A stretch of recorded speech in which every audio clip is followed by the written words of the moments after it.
A problem. My son. Hey, Miss Rodriguez, can you hear us? Running and jumping off the Good. couch. I can, yes. Thank you. Hi, Stephen. Hey there. Hey, Steph. So,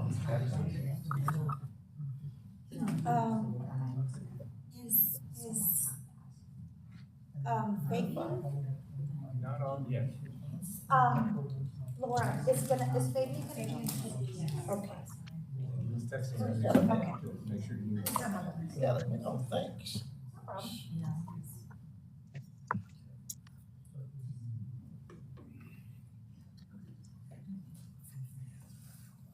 And we have,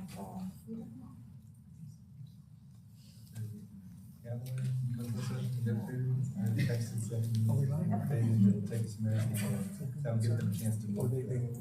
Yeah. Closed session.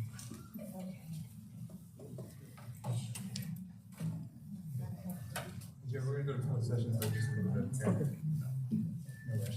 I guess we can have one.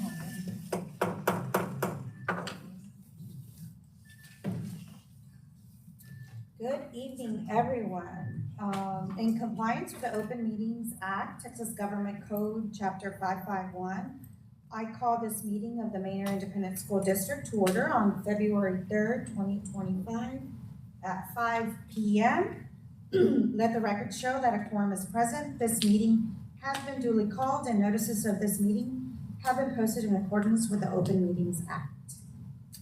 And we'll go into closed session at 5 p.m. Team of 8. You guys, you have Okay. No, once we go in, we just go into closed session when I come out of closed session. The board will now adjourn into executive session at 5:01. Yeah. And then according to the opens meeting 551.074, I don't really read opening, but yeah, 551.071 and 551.129. So shall we? Shall be.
live audience see the board?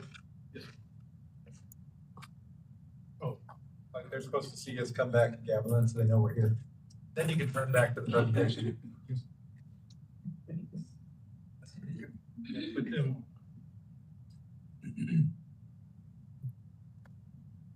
I guess the easiest way to put it is what you see up there is what the wall is seeing. Okay. All right, I can see us? Yes, sir. Okay. You're side by side. Oh, okay.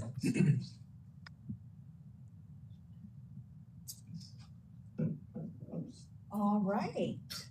Now, we will now reconvene into open session at 5:37 PM. And do we have any public comment? Have any? And, information items.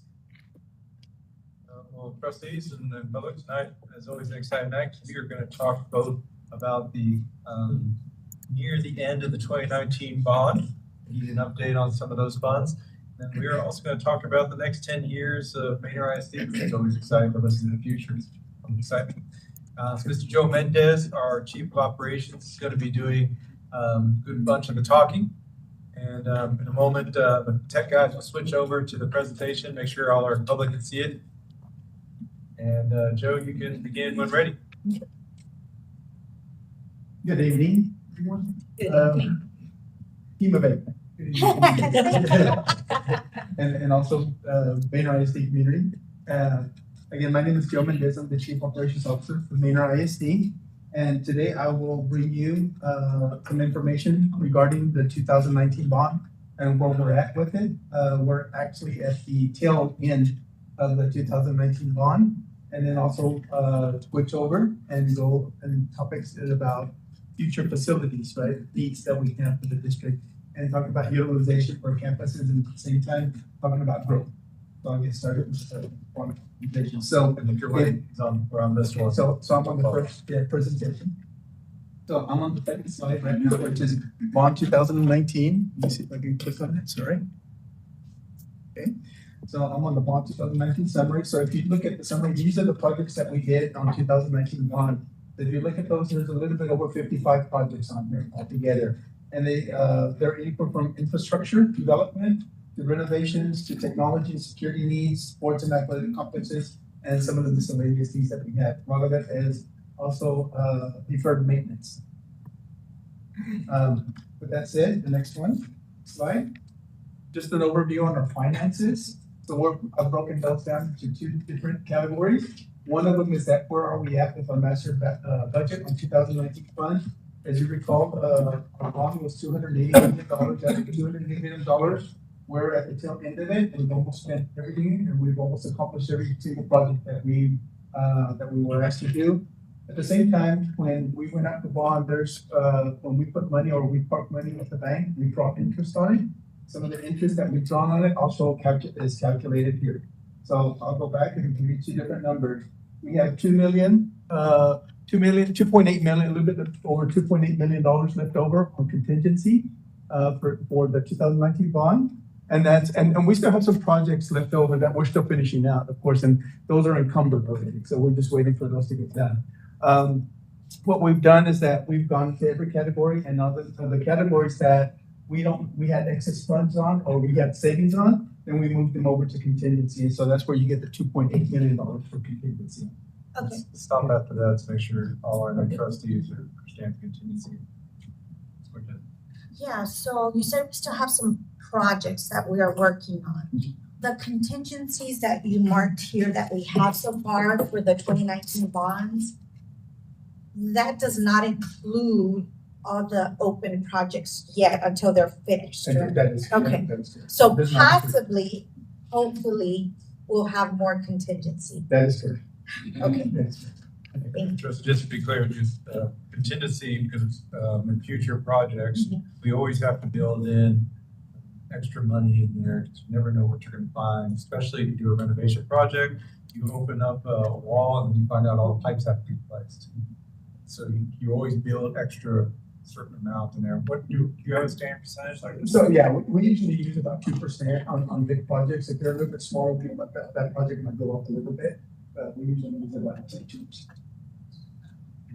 But the 2019 bond and the inflation completely just threw us off. Yeah, it was a completely, and that's what we had to do. Historically, I don't think I have it here, but on the other sheet that y'all seen before, it has the original budget that we had, and then when we had to go back to the board and ask them, hey, these are our new numbers on because of inflation.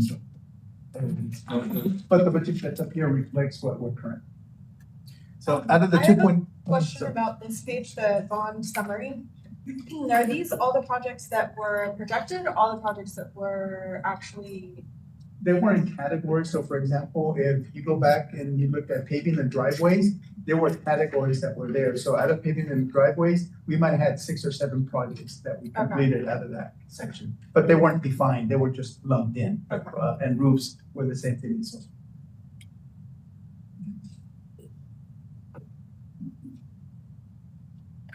Okay, so on the bond interest, we've drawn a little bit over $13 million just on bond, and we've used, as you can tell on the list here, we've used that to pay legal fees. We've used that to pay some payroll when the director of bond and construction was here. That's where we paid his salary as well. We've used it to update some police department equipment for fencing projects that y'all known about. So, and we're looking in the future for new weapons detection systems and so forth. And so that's what we're looking at now. So we're taking all of that into consideration, subtracting from the interest that we've earned a little bit over 13 million. And so we come down, we're looking at 9.4 million expenditures from the interest, which gives us a little bit over about $3.8 million that we'll have left over in that account. So together,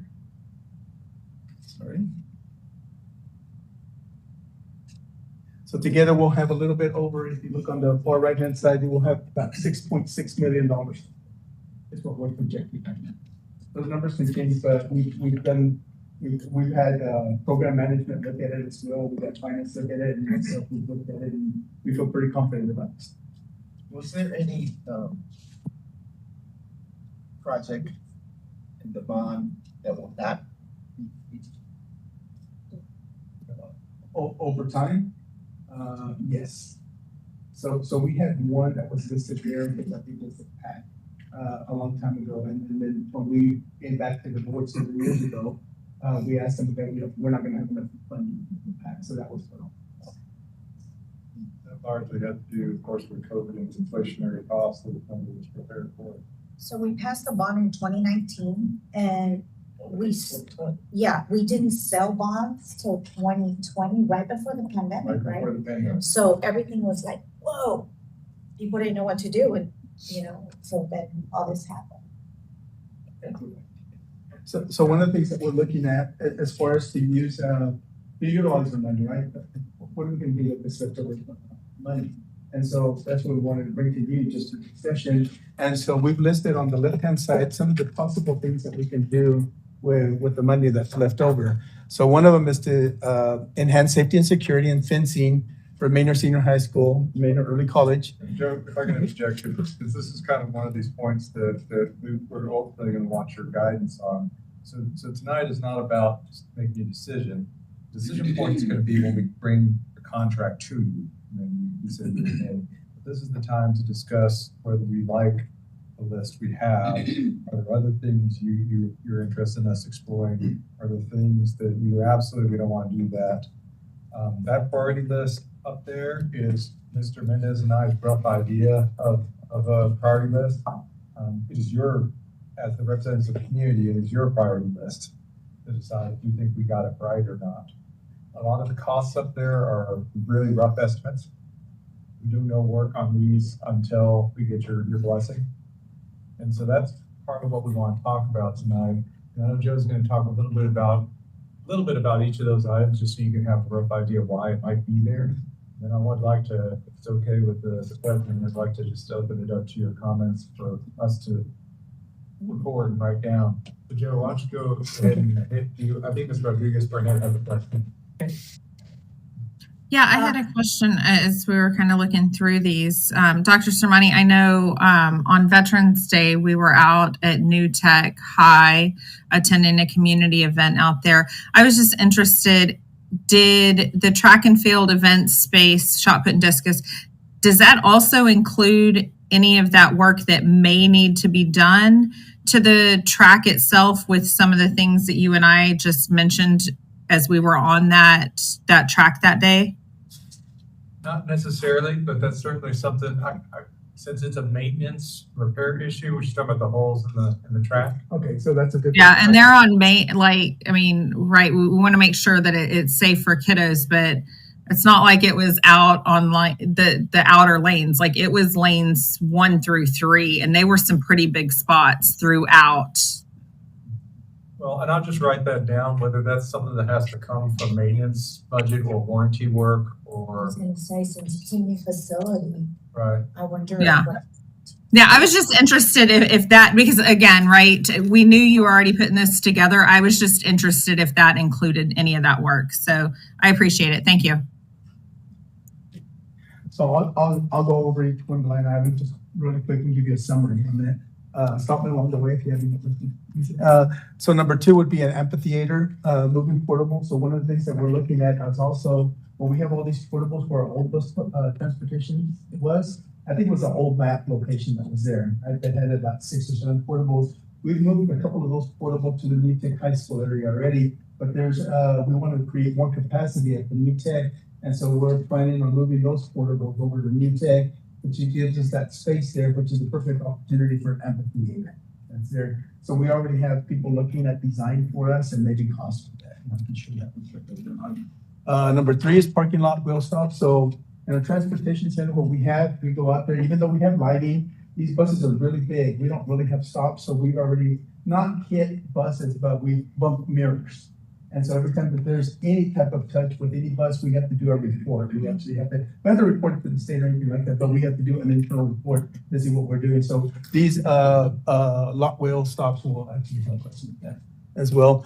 The other one is polished concrete flooring. So what this does is that will help us with custodial costs. So as you know, that most schools go in there and they polish floors. They wax the floors. And so if anybody that's done that type of work knows that that's a week or 2 weeks that people can't even go into the campus, because now you're stripping it. Now you have to put the wax down, you have to polish it, you have to start the whole process over again 2 or 3 times. So that prevents us from having facility engagements in there as well. And so by having polished concrete flooring, we don't really have to do that. You can just clean with that. The next one is going to be Manor New Tech High School robotics lab upgrade. So this is where we have some areas in our New Tech High School that have power tools. And so we're just trying to prevent people from getting into the power tools without authorization. Right? So some of the kids can just go in and do that. Now we're doing that now, but there's a better way to do it. So this is what we're looking at. Well, program management service.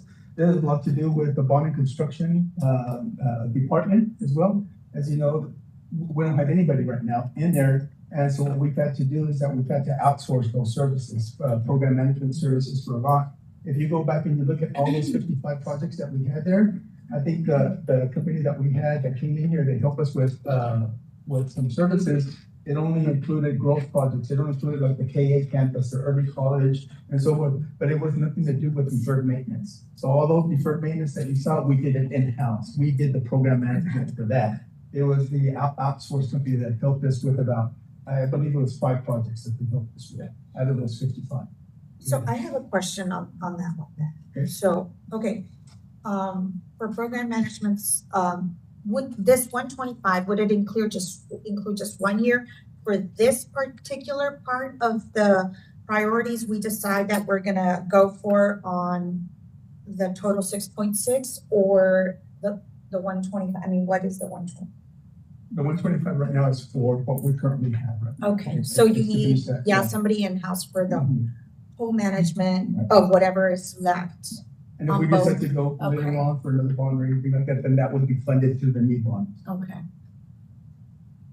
Then that's for a year, the 125 would be 1 year. Yes, but and pretty much, I mean, it can overlap, this year, next year, or next year and this year until we finish out all the 2019 bonds, because it doesn't have to end. I mean, these can go on I'll give you a good example. Out of Lagos, when they put a light, that was back in 2014, I think, when they built that, or 2016, I don't remember that year. Well, we just paid for that not too long ago. So if you do the math, 2016 to 2024.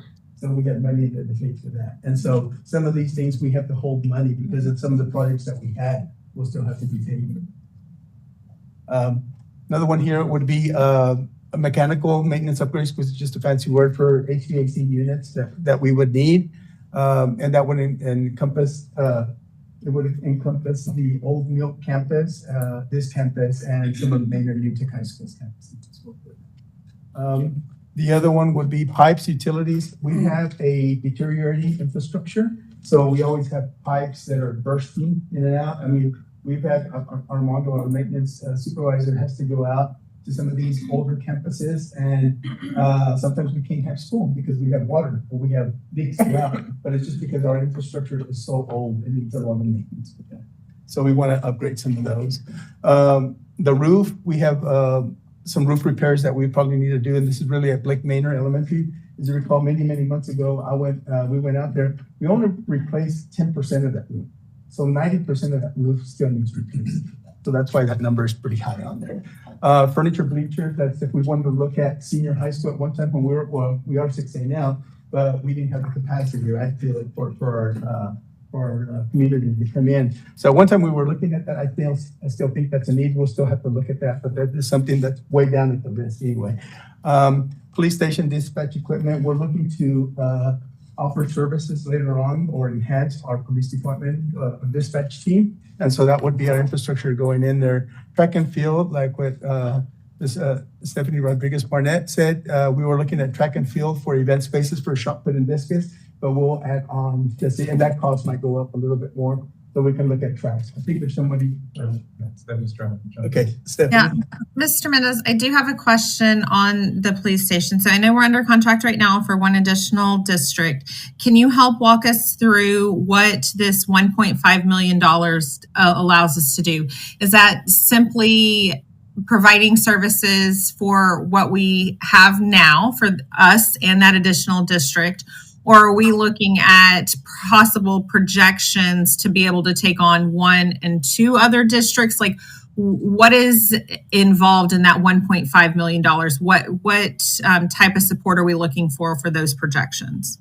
So I have David here. David Gonzalez is our Director of Technology. Most of those funds are going to come from the infrastructure that we need to support the police station. A lot of that would be like, well, we just need networking equipment like firewalls and so forth. And I don't, David, if just like specific people access or required authorized equipment is what it would be.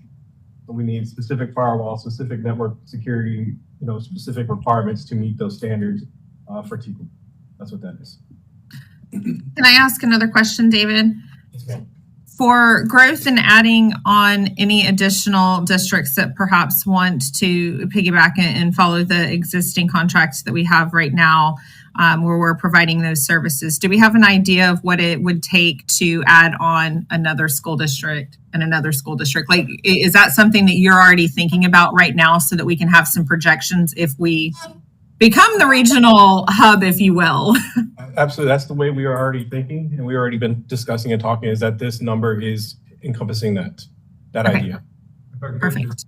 just to make sure Tristan understands what's happening. So county, most, or just correct me if I get this wrong, but most police forces use kind of either their own internal dispatch system or they use the county dispatch system.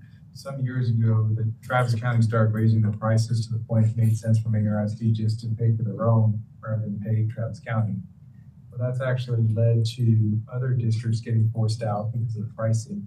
And so looking for other solutions. So Devalue ISD, for example, has signed on with us to use our dispatch. They pay for us and then a little bit more. So they pay their cost and then we take a little bit more on top. I guess I shouldn't say name, there's a couple other school districts that are in talks with us about doing the same. Again, they pay for whatever we need to upgrade and then I'll let Ben some. And we're still a cheaper option than counties. So that's what that looks like and why we're even talking about this.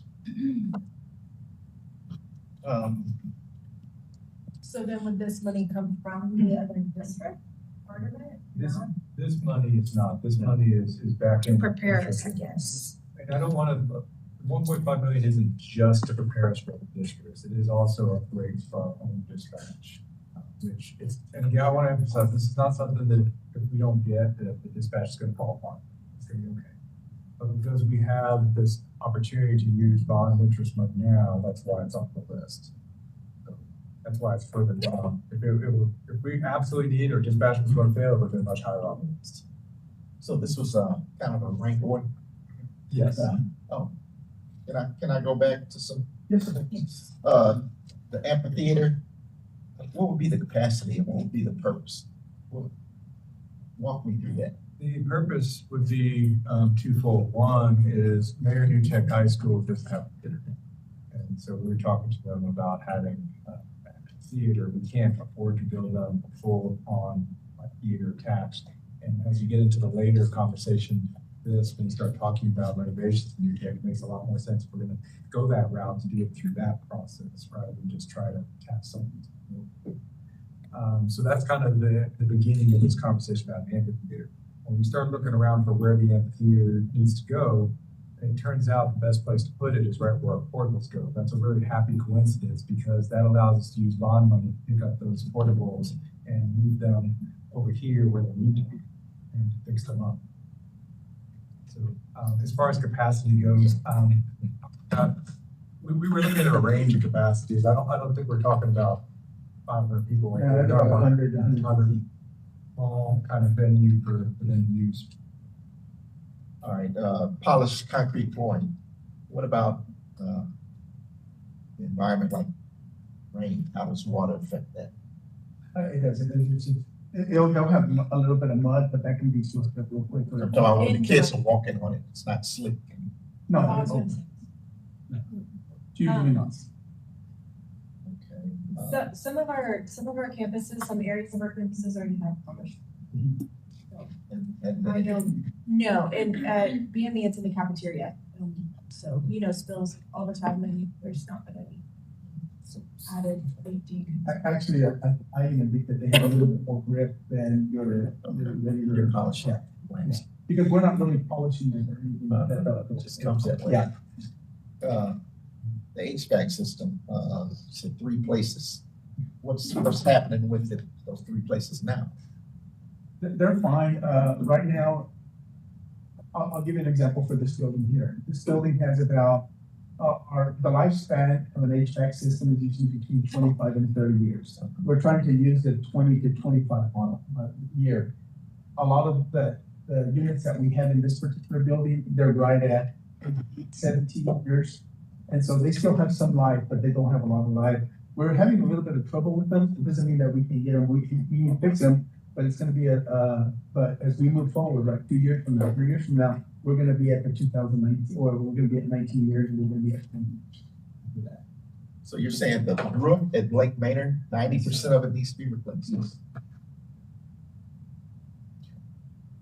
That's 3.6 is about half. Bleachers, football field, which football field are we talking? It's a senior high school. And have we looked at those the crowds to see if we really need the extra? We did, this one, we're, of course, we were supposed to say, but we've had 2 or 3 events where it's a capacity. It's people are sitting outside there, it's a. I think it maybe one of those things where we don't pay the money here, but we rent what we need. Because it is only a couple of events from what I've seen. And when we say buses, what does that mean? It's just- More buses or we need newer buses? We need newer buses. We have some, it's just a rotation for our buses that we have in inventory. We purchased around 20, I think 22, we did 3 different purchases during this bond itself, but there was a lot more buses that really needed to be replaced. And so we have some of them at the tail end, of course, of their life cycle, that if we could, we would like to replace them. The air conditioner is much better on them, because some of our buses only have 1 unit. Our new buses have 2 units. Talking about buses, I've been hearing, and I don't know if this is a fit for us or not, or we've even explored it or not. Electric buses, I don't know what your feel is on that, but I've been hearing all kinds of great pitches. I don't know, but I haven't really paid attention to it. But I know Austin ISD is starting electric fleet already in some other districts. So I don't know. I was just curious about what that looks We have like. looked into it. Okay. There's always the good and the bad, right, on it. I know, in the past, I know a director that's managing right now a fleet of electric buses as well, but they have a lot of issues right now. So the technology is getting there. It's But not it's here, not- but it's yeah. coming. It's coming. It's gonna. The good news is that our transportation center, when we built it for thinking ahead of time. So we built infrastructure at the bottom, so we have conduit at the bottom. So if we ever need to make that transition, we can just run that conduit. We don't have to bust our driveways or anything. Again, it costs a little bit of money, but The program management employee, would that employee be on a year-to-year basis, or are we trying to hire someone permanent? Because this is not permanent money. no, that position is usually attached to the bond itself. So for example, if this was 2019 bond, and let's say that you said, hey, this is a good way to spend our dollars, then it would be when we finish all the projects that were related to, because now it could stretch out 4 years, it could stretch out 3 years, but we're looking at it about 1 year at this time. Because we could come back, because what if it stretched into 2 years, we would have to come back to you and say, hey, can we have some more money for next year? And you have a good point, because that's gonna be another conversation for a potential future bond, what that looks like. And Dr. Sermani and I have, it was just a question that I had too, but that's something you guys. Most districts that I know about, anytime that they have program management services, it's tied to the bond. It says contingent about the bond, bond. Once the bond is done, then the employment is. Okay. For the polished concrete flooring, which facilities would we be expecting to use that for? And then when do we anticipate that would be completed? And when do we anticipate we would start to realize the reduced custodial costs of it? What we did last time around, we started working this summer, because that's when the right time frame is. It takes about a month to get into, because you have to go with the cold base and lift everything up. So it takes a little while to do that. We've done it at a couple of secondary schools. So I would say, because that's where we have most custodial staff, as secondary school, the cluster of custodial staff. So, for example, if you have 10 employees, let's say at one particular campus, and if we get polished flooring, that means that maybe I can reduce that down to 9 or 8 employees, which means that I can bring them down somewhere else. So we would start with the campuses that have the most custodians, and then work our way down. Well, currently, what happens at Lake Manor when it rains? Water comes in everywhere. Does it? Not really everywhere. There's certain spots. There's you know, certain spots. There's a couple of weeks. Well, it Because travels. I would think, in my view, an item that directly affects students should be higher. So the safety and security, that's a no-brainer, number one. But we can't have kids come to schools that leak. So I would think that should be a higher one, even though it takes about half the month. Did the last repairs that were done on Lake Manor, was that after the leak that was so bad that half the campus came to Lagos? Yeah, it was. That was because. Yeah, it was work quality. Okay. But we had that company come back and fix it on their dime. It wasn't. Okay. And so we're anticipating that this 3.6 million will have us set to go for 30. okay. Mr. Mendez? Yes, sir.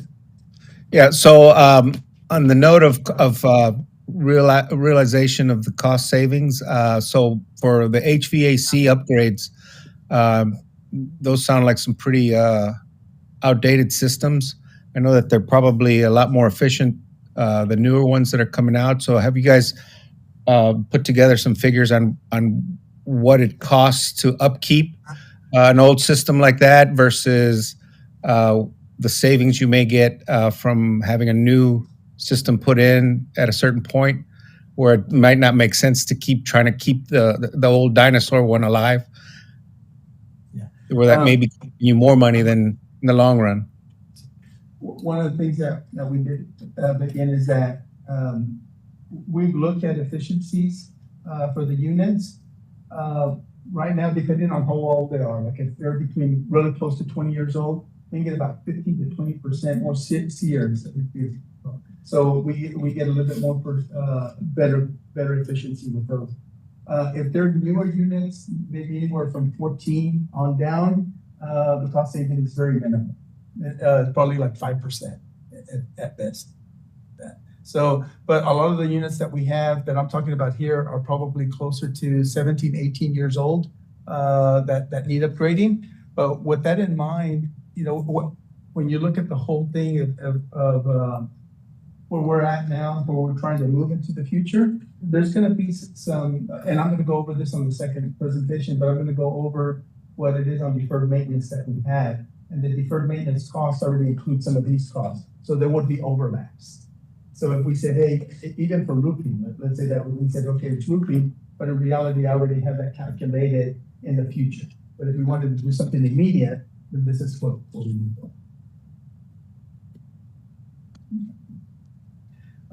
The next one, of course, is our just buses and transportation. Again, what we talked about, if we had a couple of them that had old HVAC units or cooling units, and they have a lot of mileage on them. We can still get some more mileage. We can squeeze more mileage, but it'd be nice to have some new buses as well. And then whatever's left over, we would pour that into debt reduction.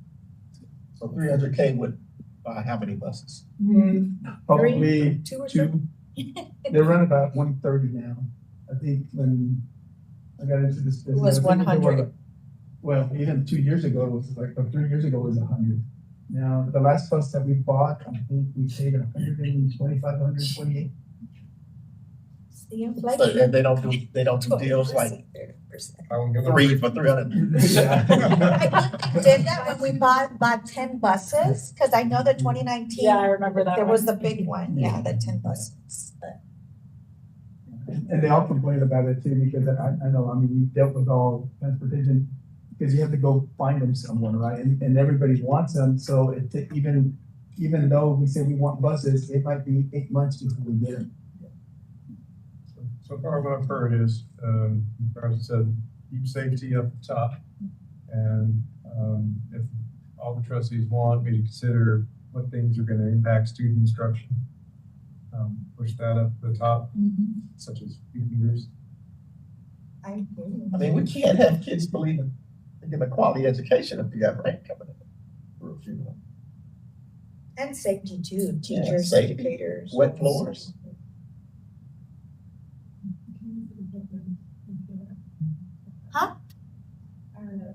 Yeah, there was a lot of mold issues after everything. Yeah, So there you go, it's- mold. You're right.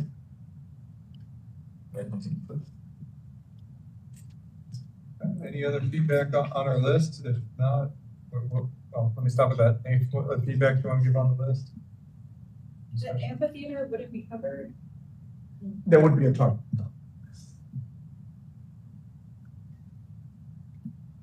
We have some concept drawings that we're going through right now.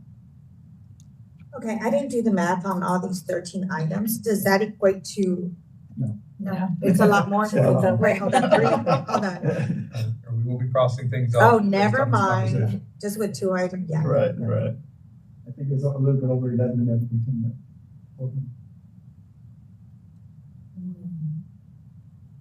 But again, some of those, if you really think about it, where I'm gonna take you next is where our deferred maintenance is, and that's where it goes over. And so what I'll do is, I'll change up this list a little bit and what we can to refine it. I can provide you an updated list, through Big Rocks, and then what you'll see, for example. You might drive it. Project at Union Senior High School next, they're doing the safety audit today, that's still out there. I'm expecting, they're gonna say, put a fence here, or do something like that. Or if you can That's what follow I'm gonna do. You'll see it when we come forward, vote on the allocation of bond funds. So we can't spend bond funds without your permission, so we will bring that forward, so you'll see them. Just know that they won't necessarily come in this order. we'll use this order to figure out what that 6 million is gonna be, and we'll start spending it accordingly. And of course, you can always change your mind. All right, y'all ready to talk about the future? Madam President, we go to the next. Yeah, if Next agenda everybody's item? good to go. Take you on a tour for the next 10 years. Oh my God. Yeah. Buckle up, Yeah, buckle up. Buckle up. This is what I made all the chiefs be here for. Yeah. So you already know where we're going. Yeah, so this presentation is a little bit, it's about like 53 slides, but I'll try to go down. So it's a little bit heavy. It's, a lot of good information. So as I mentioned before, we've conducted, when I came into the district, there wasn't really a long-range plan, facilities, or master planning, mechanism in place. I know that we've had different departments come in here. I know we've had different architects even looking at it, and they've done several assessments, but not really long-range facility assessments, or even to that matter, master planning, which goes a little bit more into detail. Right, so we started that journey about 6 months ago, and so we hired a company to come in and help us with that. And so what they've done is that they've sent engineers to all of our campuses, and they've been doing this for the last 5 months. And so they've been assessing everything that we've had as far as our buildings. They've been looking at floors, they've been looking at roofs, they've been looking at walls, they're looking at everything, parking lots, everything that's out there. Now, it's not 100% of our facilities that they did this because they were charging us per square foot, right? So for example, I didn't need this done at the early college one, because that's a new campus we just built. I didn't need that done at Wild Horse, because that's a new campus. So this report that we're getting here is really more on our aging facilities that we have. Mr. Mendez, Yeah. that's great. I mean, I didn't, I kept on asking about what, how we're gonna, the vision or what we're doing with the future. What company are we using? Are we using one of the architects, HPM, or who? So right now, HPM, but they have several different services. So Okay. one segment, a different department, not the programming management that we have. This is a totally different department Okay. within their company. They have facility management services. Just to point out, I particularly avoided using an architect because they tend to do this And that's and then turn around and perfect. launch business for it. And so in my opinion, sometimes they skew what they see and craft it to their own. So that's why I specifically wanted to avoid an architect doing And it. I agree. I was like, that's why I asked, because, it's like me, I asked for somebody to give me a quote on a foundation. You go to a foundation company, they're gonna tell you need all kinds of stuff. But if you go to an engineer, they actually tell you what you actually need. Exactly. So, and like I said, we brought them in, but they are licensed engineers.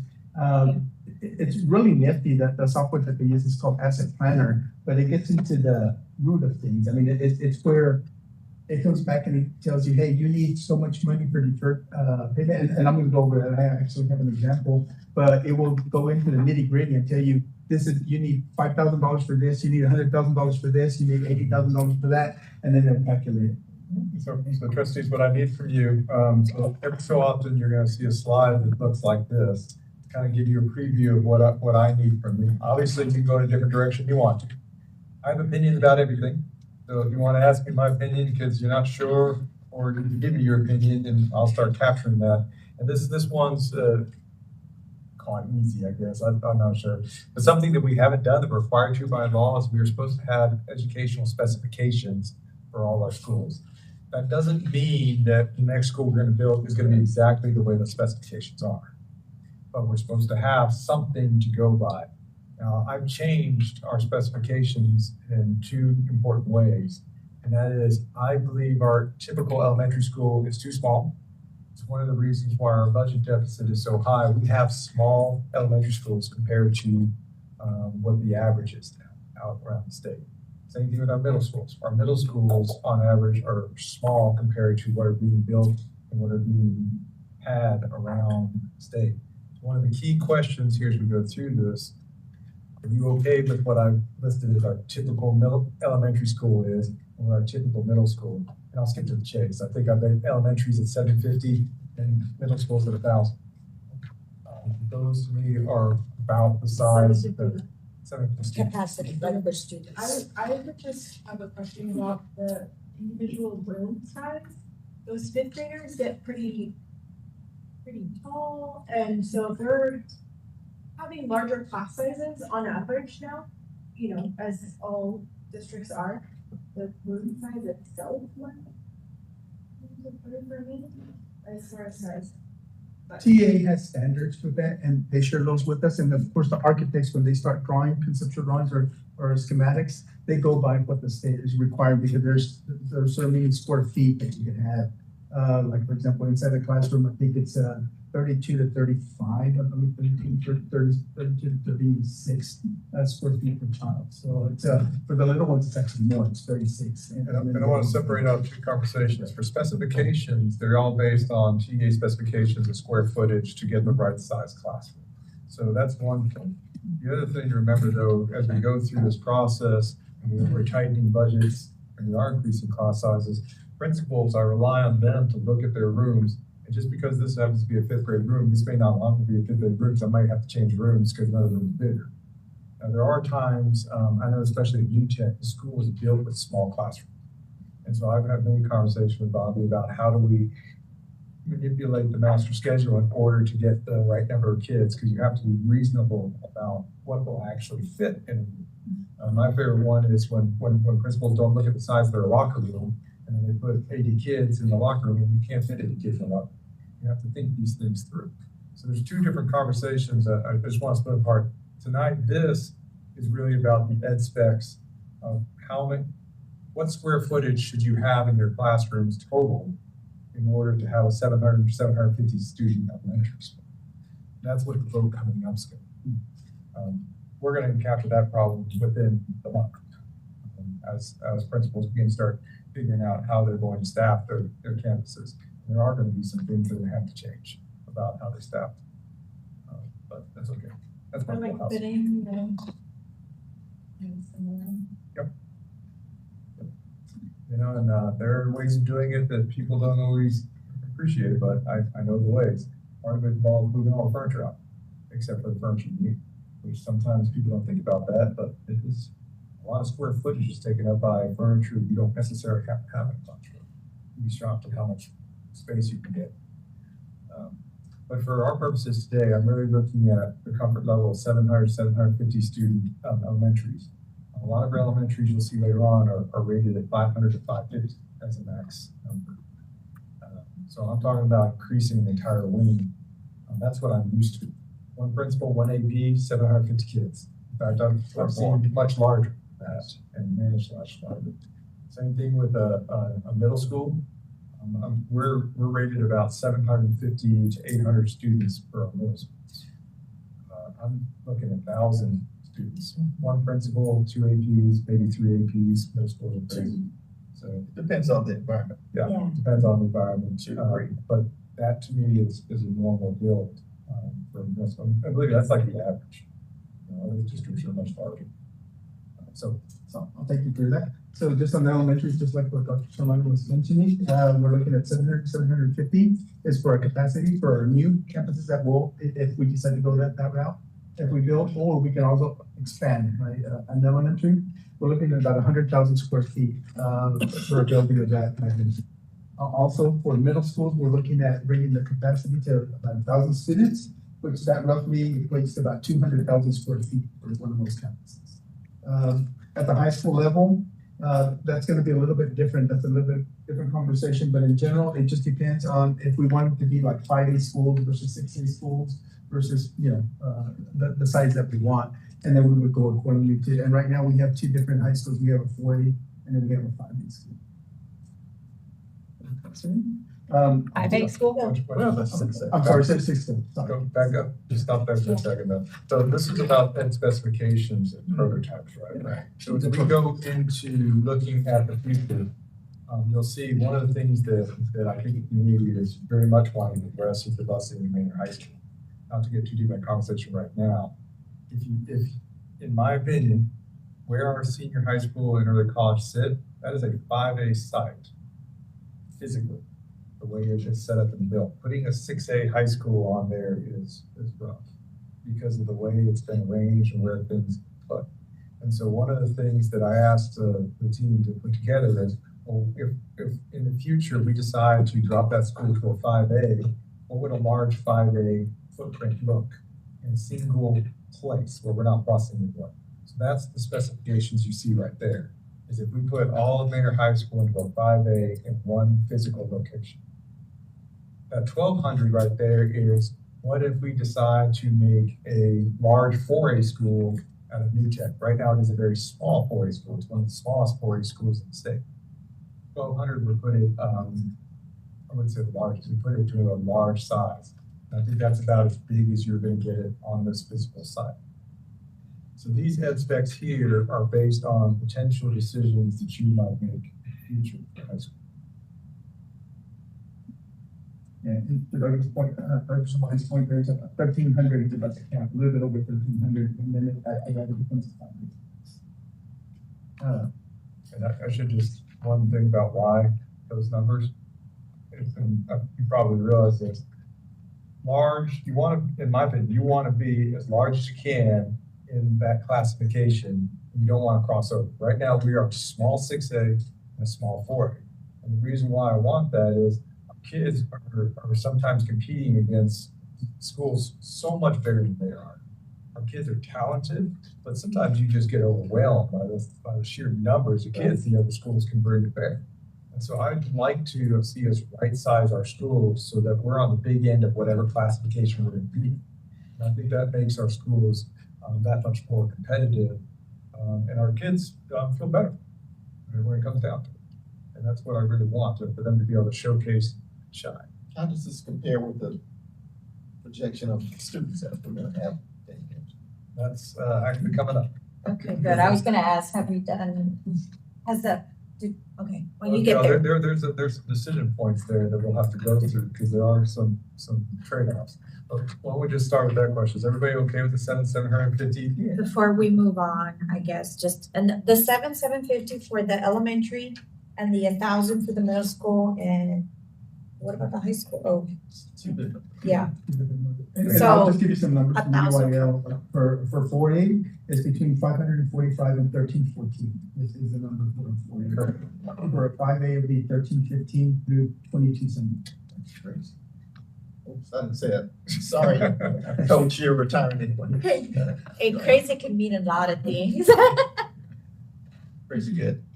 And so we don't, if everyone's okay with that, and again, I want to emphasize, just because you vote on ed specs does not mean that's how the school is built. Right. We still have to bring specifications to you. We can always change it and do everything. We're just required to have something we start with. And mostly it's so that you can do this thing called educational adequacy, where you compare your ed specs to what your school is actually built, how your school is built. So that's all this is just a quick view of the adequacy and comparison. Do we have a campus right now, just so I can picture it visually, that would be an elementary that's close to this? I think the closest one is probably Lagos, Shadowland, but even those two are slightly undersized, I think. So we're doing. So this is just a summary of where all of our campuses sit based on the footprint that we actually took. So you can tell what we've tried to do is that usually on elementaries, you get about 125 square feet per child. At middle schools, you get about 150, and then at high school, you get about 175. After that, you want to add about another 25, 30 square feet with programs. Like, for example, if you have CTE programs, if you have a stadium, if you have a PAC, if you have all those things, a gymnasium. So you're adding some numbers to that. So this is for. But then we have to determine whether we're gonna have a CTA school or facility just for that, right? Specialized programs in different buildings, that sort of. Yeah, all that's going to have to be worked out, and of course that also impacts your capacity in each of those high schools, which goes back to why just because we have an ed spec like this doesn't mean we're going to have to follow that plan. Right.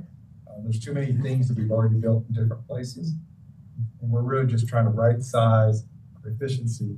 Again, that's one of the main drivers of cost in our district right now. I'll just reemphasize. Liberty Hill ISD, same number of students, 3 or 4 less schools than us. And I'm not saying their schools are the right size, they're pretty big, they're like 1,200 student middle schools. But And Del Valley is bigger than us and they have one. They have less, Hawaii has less schools than we do too. They have 11,000 students. They're about 1,000 more. It's one of these drivers of cost that we need to start shifting. Which leads to this next part, which I think is what we're talking about here. So as you go through this, there's going to be a whole bunch of different discussions we had. One of the main ones is, as growth, we're going to grow unevenly. It's just normal. We're big enough that some places are going to grow and other places aren't. And so we're going to have to address that. And there's 3 ways you can address growth, basically. You can build new schools, you can repurpose existing facilities, or expand current ones, and you can change boundaries. And so these are going to be some of these options that we have as we move forward that we can suggest and talk about with the community as we begin to move forward.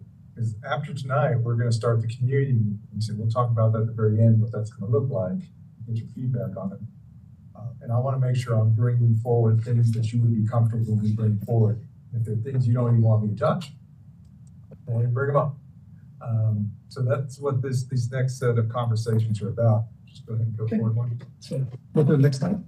So these are discussion points. So as Dr. Samani was mentioning, we can either expand or we can build or we can even rezone to some points. One of the things is that we're looking at Manor Senior or Manor New Tech High School, the safety and demand for that footprint as well.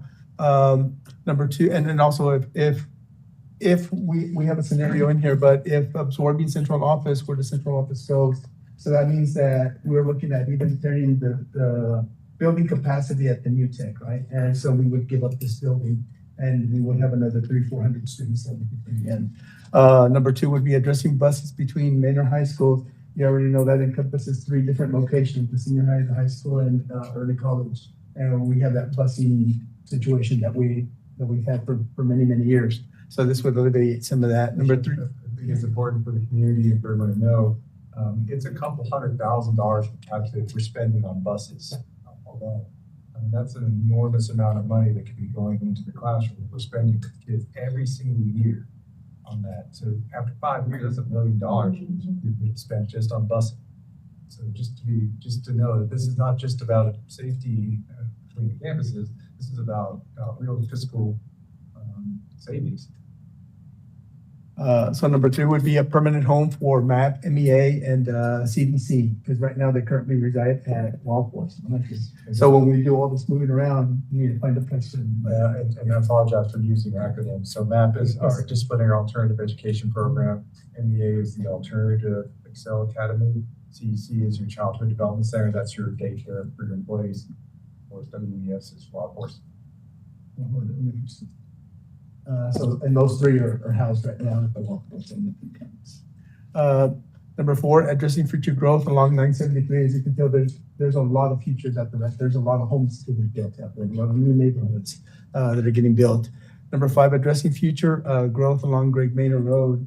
Dr. Zamani pointed this out to me not too long ago, but there's going to be some new housing development also on that side.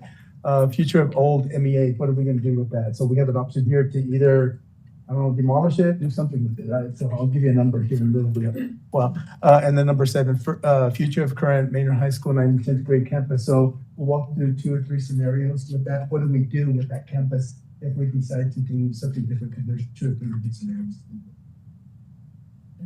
So next slide, so we provided a couple of maps for you. One of them is just an overview on the growth. And this one just has a couple of color codings here. Here's some polygons that we've written or highlighted for you.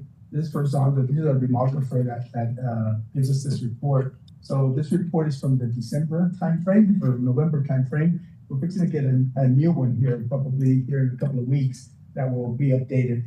I imagine they'll have a lot more numbers that are growing. But as currently back in November, the district has been actively building subdivisions. 23 are futures.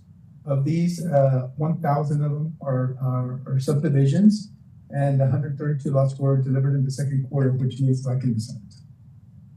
Yeah, I imagine that's like double. But you can tell as the green indicates here, these are active, what's going on, and then the yellow are futures, what they're looking at develop. Next slide. Now, secondary road study. Can you go back one?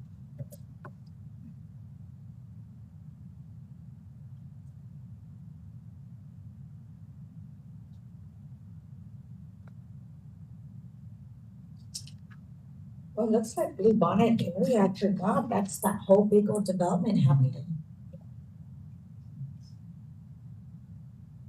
You'll see, we have an opportunity. I just want an opportunity. Like, Yes, Dr. He just went, You've been waiting this whole time. You'll see Blue Bond Trails is one, the school itself, as far as maintenance and things out of life, is one that needs to be addressed, but you also have an opportunity to apply your ed specs the first time to that building to address potential growth in that area of the district. So that'll be an opportunity to not have to build a new school, just expand and be able to grow. And you'll see, this is that 973, the growth we're talking about. It's not on here, but I've been talking to the developer who's getting ready to build all these, develop all of this into residential as well. And I believe there's another one down here that's not on this map that's residential that they're getting ready to go. When we talk to the community, I know that a lot of the projections prior to COVID changed. Cause we were supposed to, prior to COVID, we had the demographers predicted all this growth in certain areas and all this stuff. And we were supposed to have 12,000 students by now or something like that. So then COVID happened and it just threw everything all over. Now we're seeing growth up north side of the district versus all the growth that we're talking about on the south side of the district, I guess, southeast. Well, our post was built. Yeah. That's why we want to. Yeah, it was projected to boom and then it stopped. Yeah. Sorry. Anyways. But anyway, so that's it's just a representation, it's just to go back to, it's a resource for us to, and we'll have new updated maps. As well Okay. here in the future. Next slide is our land inventory. This is what we have. These are pieces of land that we have anywhere from 0.3 acres to all the way, I think the highest that we have is about 100 acres. It's 99 point something, but I just found it off of that. You can probably tell by the size of those little red polygons that are there. About how many, I think I put the acres on them. Like 15 acres, 13 acres, 27 acres. And so that's always into the equation of what we do next, but it's just an inventory of what we have. Just remember, we did sell the parcels. Yes, and we did sell number one. So tell Yeah, that was like a 0.3, third of an.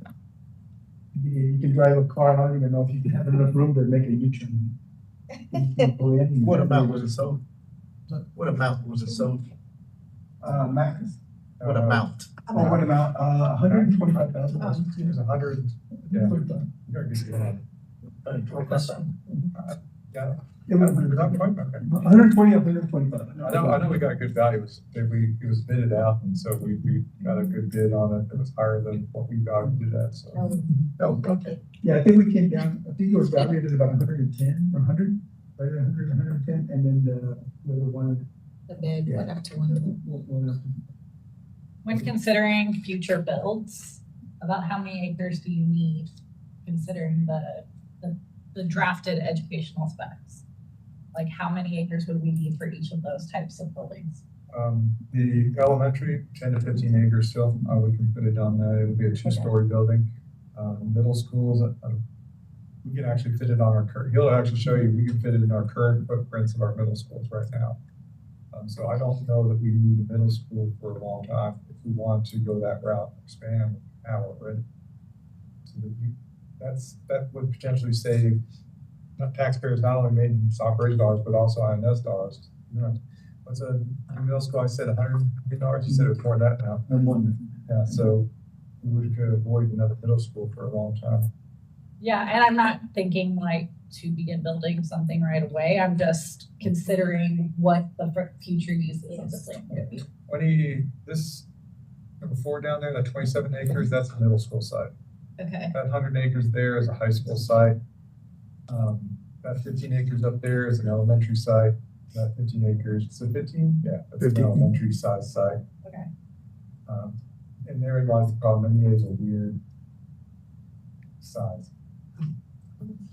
It's old, and there's a middle, it's size, like you put there's an elementary, but there's an elementary right there, and there's an elementary right there.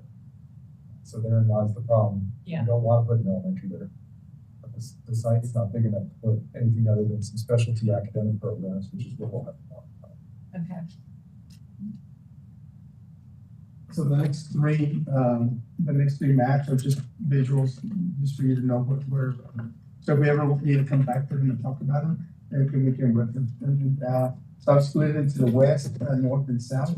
So on the west side, everybody knows here, but on Palmer, anything west of Palmer is in the Austin city limits. And so we have 6 campuses that reside in the Austin city limits, and then the rest of them reside in Maine. I always forget Wild Horse is in Austin. I always say 5. It's from Palmer. Yeah. 6, okay. So that's kind of where I split it, the west side. And of course, in the north side, is the representation of what we have up to the bottom, the fence side. Of course, there's a cluster of 3 campuses, and if where we're growing, or where the neighborhoods are growing in Manor is really on 973 on the north side. And then the south side is pretty empty right now. If you look at it, we have that old VA map out there, and then also VME. On the sides there, right on 290, because we have the Major League Takes High School And Lagos. and It's not on there, but. yes, and all that. Sorry. That's, That's what I think. That's my fault. That's okay. That would be. yeah. So, It's already done. It's only because I, Yeah, Dr. Sharmani have another one that I missed. The next slide. So this is our enrollment and demographics on this side. So I'll kind of give you some numbers on growth, right? And so compared to last year, which was 23-24 school year, at the end of the school year, or at the beginning of the school year, we had approximately 9,658 students. When we started this new school year, we enrolled up to 9,983. If you look at our growth, we were at 3.37% of a plus of 325 students. Remember, this is just the beginning, so this is like in October, right? Fast forward to January, which is January 3rd, which was 3-4 days ago. Look at those numbers. We're at 10,061 students now. So if you do the math of where we were at last year up to where we're at now in January, we actually grew by 4.1% with a plus of 403 students. And this will tell you the projections with our demographer, as you mentioned. We're supposed to be at 12,000 this year. But now if you fast forward 10 years from now, we are going to be over a little bit over 15,500 students in 10 years.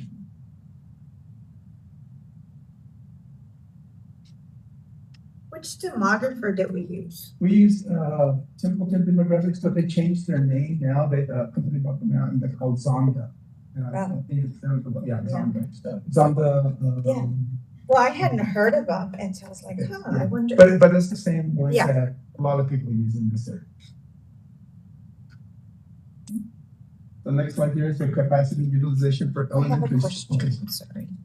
So, the projected enrollment, is this the projected enrollment for Manor ISD For Manor ISD, yes. And And- total. in total? Did they have any kind of formula or calculation that they anticipated in like charters and other schools? They take everything into account. So for example, they look at the birth rate. So they go to a hospital, they look at birth rate, they look at permits, Okay, all the permits that are taken out. They also look at housing, the units, and depending what they're gonna be, of course, if they're gonna be high-end homes versus just regular homes.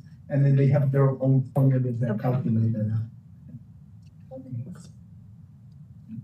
And so they call them yields, right? What yield? So for example, you might go to an apartment that is an average apartment, and they might yield, 1.5 students to 2 students. Okay. If you go to a high-end department, those might be a little bit less students. And so that's how they do it. So next slide is the capacity utilization for elementary campuses. So this will, I'm gonna go over about 3 or 4 of these slides, but so I'll show you how to navigate here on this side. On the left-hand side, we have all the capacities for all our elementary campuses in this particular side. What's highlighted there on the column that's in yellow is our current number that we currently have right now enrolled at this, or a couple of months ago that we had in the district. I remember when we took that snapshot of what we had enrolled. Of course, those numbers are going to fluctuate. And then we have the projected numbers for students per campus that we have on there. So that would be up to, if you look at that, I'm splitting the screen in half. I'm splitting it right here, where all the numbers are at, to the left-hand side versus the right-hand side. Close to the expense. So like managed rooms will be small. There's nothing like more. There's more rooms, but they're small.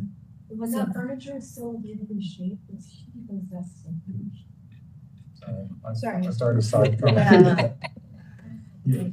So then I'm gonna go back, we're gonna go back and correlate, right, those numbers to our projected numbers, and we're gonna use what our utilization rates are. And of course, utilization is just a measure of how efficiency or how efficient a campus is or how we're using those spaces.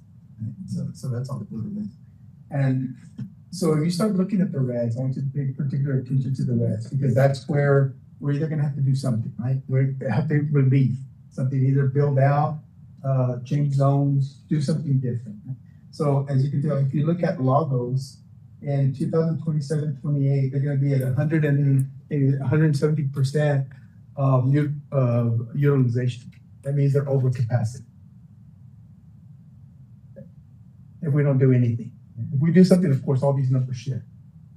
If you go back and you look at Shadow Glen as well in 2028-29, see, that's where the red starts. You're going to be at 123% capacity. I'll jump in here. So here's the beginning of our some discussion points. So Wild Horse Elementary School is right place where you can relieve Lagos. Yeah. So that's one thing. You can also relieve Lagos by moving all the students to excess students to Decker Elementary School. And so that's a decision point that we can make, or I should say, rather, that's something I can suggest as we go through the community conversations. Those neighborhoods that are going to fill Lagos, some of them haven't even broken ground yet.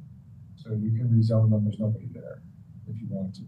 But of course, that's a decision that you have to make. Of course, if we rezone them all to Decker Elementary School, Wild Horse doesn't open, and we have an elementary school that's not opened. The other two decision points, and then we can start a conversation, is we're going to need, I believe someday, we're going to need an elementary school in the northeast side of the district. Either we can go ahead and move forward towards building it to relieve Presidential Meadows and Shadow Glen, or we expand Presidential Meadows and Shadow Glen first, and then save the elementary school until later. So that's a different than conversation that I was planning on bringing to the community to discuss.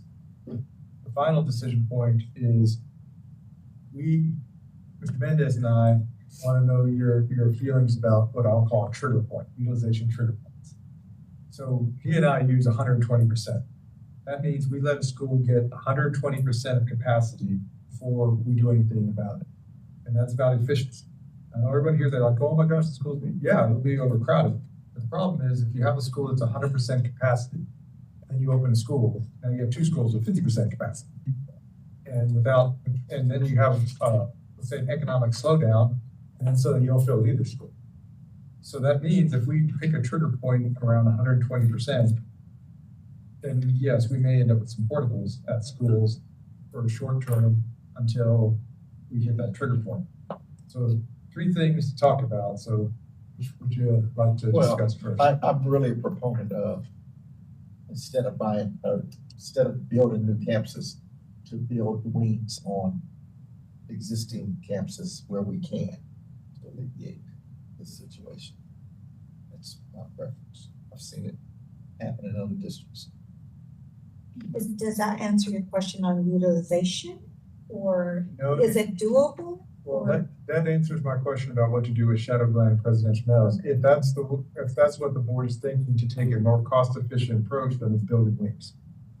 And so if that's the case, when I talk to the community, I'm gonna say that this is one of the ways that we can go and solve it. I'll bring up the other elementary schools so I can get that feedback to you, but I'll definitely, what we'll do is we'll price out the wings expansion that we need at those campuses. We can even do a rough rendering of what that looks like. If that's what we're talking about for Presidential Meadows and Shadow Glen.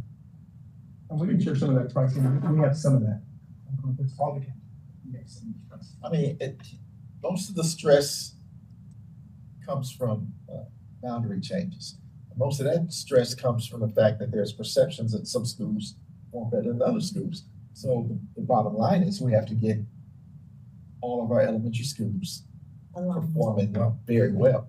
That would take a lot of stress away from people worrying about what school their kid is going to. Do we ever, how does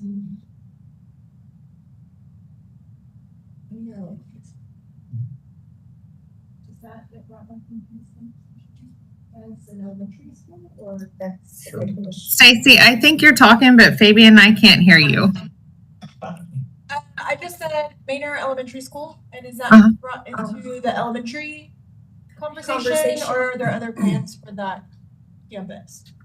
So it's a great question. So in the context of addressing the overcapacity of lockers, yes, Manor Elementary School could be opened as an elementary school again, and we could split it off. In that scenario, Wild Horse does not open as an elementary school. I'm not sure that it ever will, because there may not be enough students to ever fill Wild Horse Elementary School. So that's the drawback.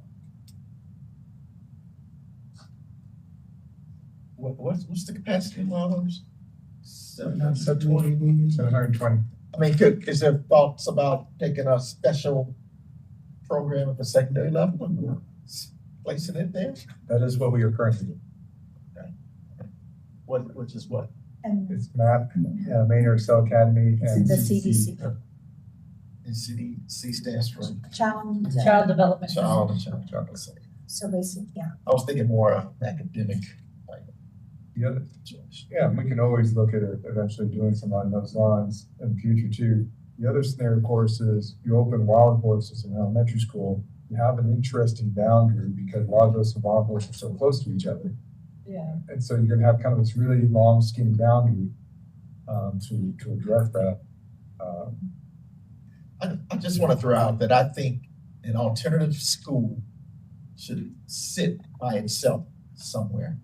I think it's very uncomfortable for parents to have their children go to a school where kids need to be in an alternative setting there too. So if there's any way we come up with the alternative school campus, be it I by don't know the itself. percent, but I know those students have their children at the daycare, so that was a thought process of keeping the daycare with some of those students. Well, and I think that's talking about two different programs, so to be specific. I'm talking about Manor- discipline, the Yeah. DAEP. The DAEP is one program, is where Manor Excel Academy, which is like a by choice alternative education I'm not talking about program. That would make sense to keep them with the CDC to provide that support. And then, I'm talking about the DAEP. It should be a standalone by itself, somewhere far away from other schools, I think. My suggestion would be if we ever end up moving central office, I attach the DAP to the central office and away from wherever we are. And I agree with you. I think that's in the future when we finally decide a final home for all these programs. And of course, I can also just take all these scenarios to the public and ask them what their opinion is on all these things. We don't sound like we're 100% sure which direction we want to go. That's why we can bring it to the community. Right. when is the last time, or have we ever rezoned? We actually rezoned a year ago, but that was limited, like Manor and Oak Meadows and Decker Elementary School and Presidential Meadows right there. You can tell on the, Yeah. What do you all feel about utilization rates? So the 120, yeah. I mean, like, you said waiting till we hit the 120 to take action, Yes. Yeah. That would be the trigger. That's kind of. the trigger point. If people, No, I was waiting on Dr. Caitlin. I think you were gonna say something, and then Trustee Howard was also gonna say something. Yeah, when we're thinking about the 120%, like even a temporary solution like portables, would that come before or after hitting that trigger? it depends on the campus. Okay. And, I was a principal and I know they hide space. And so we go walk the campus and say, there's a space, there's a space, there's a space before we start moving portables because that costs money. Okay. The reason that trigger point is so important is because it gives clarity to the community. They know when I do these in front of the board, when that gets to 120, I'm already thinking. But of course, remember, we have to think 2-3 years ahead of time. And it takes 6 months or so to get a portable ordered and in place too. So we're always going to be thinking ahead of time. So it's not like we wait till 120 then we do something. We're going to be long ahead, which is why this conversation happens now, because we can't wait for a lot of this. We need to start taking action next year to get ready. And so we're always looking to be proactive, right? About 110% of what I've seen in the past is where we can manage that. It's high, we can manage that. Sometimes I've seen it where it's 105% or even less than that, but we have to bring importance to that. So that's just a transition period, right? Before before relief comes. So next slide, just, okay. Did you, were you gonna say something? I was gonna ask the K campus, the percentage of capacity being low. Well, It says K. well, on that one, that one's a little bit different because we're looking at K through fifth. Okay. That's why it's at 550, but when you go look at the other slides at middle school, we put them down there as well, so they have another 300 from 6th to 8th grade.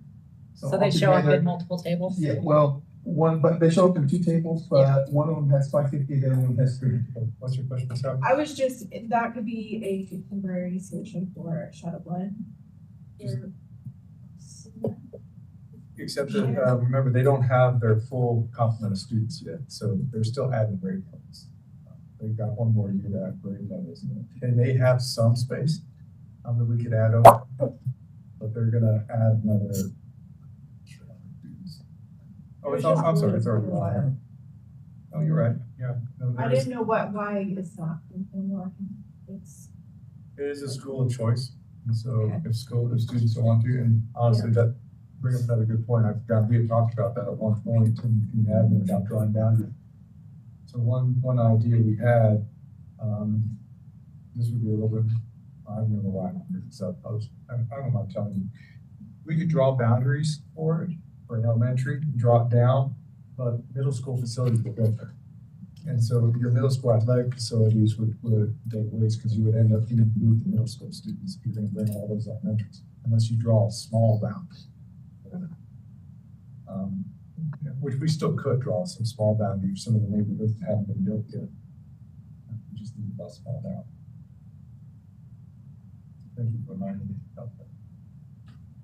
I mean, just the thoughts going through, I'm gonna think out loud at this point to make sure we're not just skipping ideas.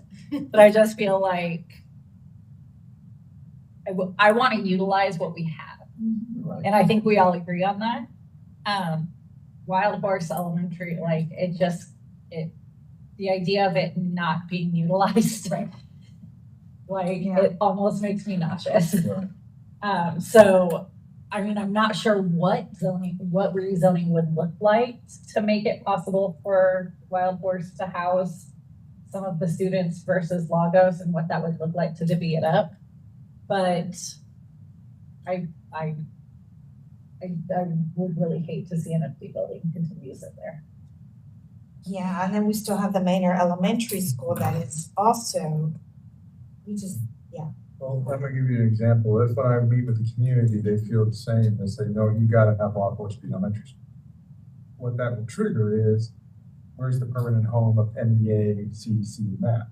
Yeah. Which I can see, this is maybe my take is, I could see NEA and CDC being at Manor Elementary School. Yeah.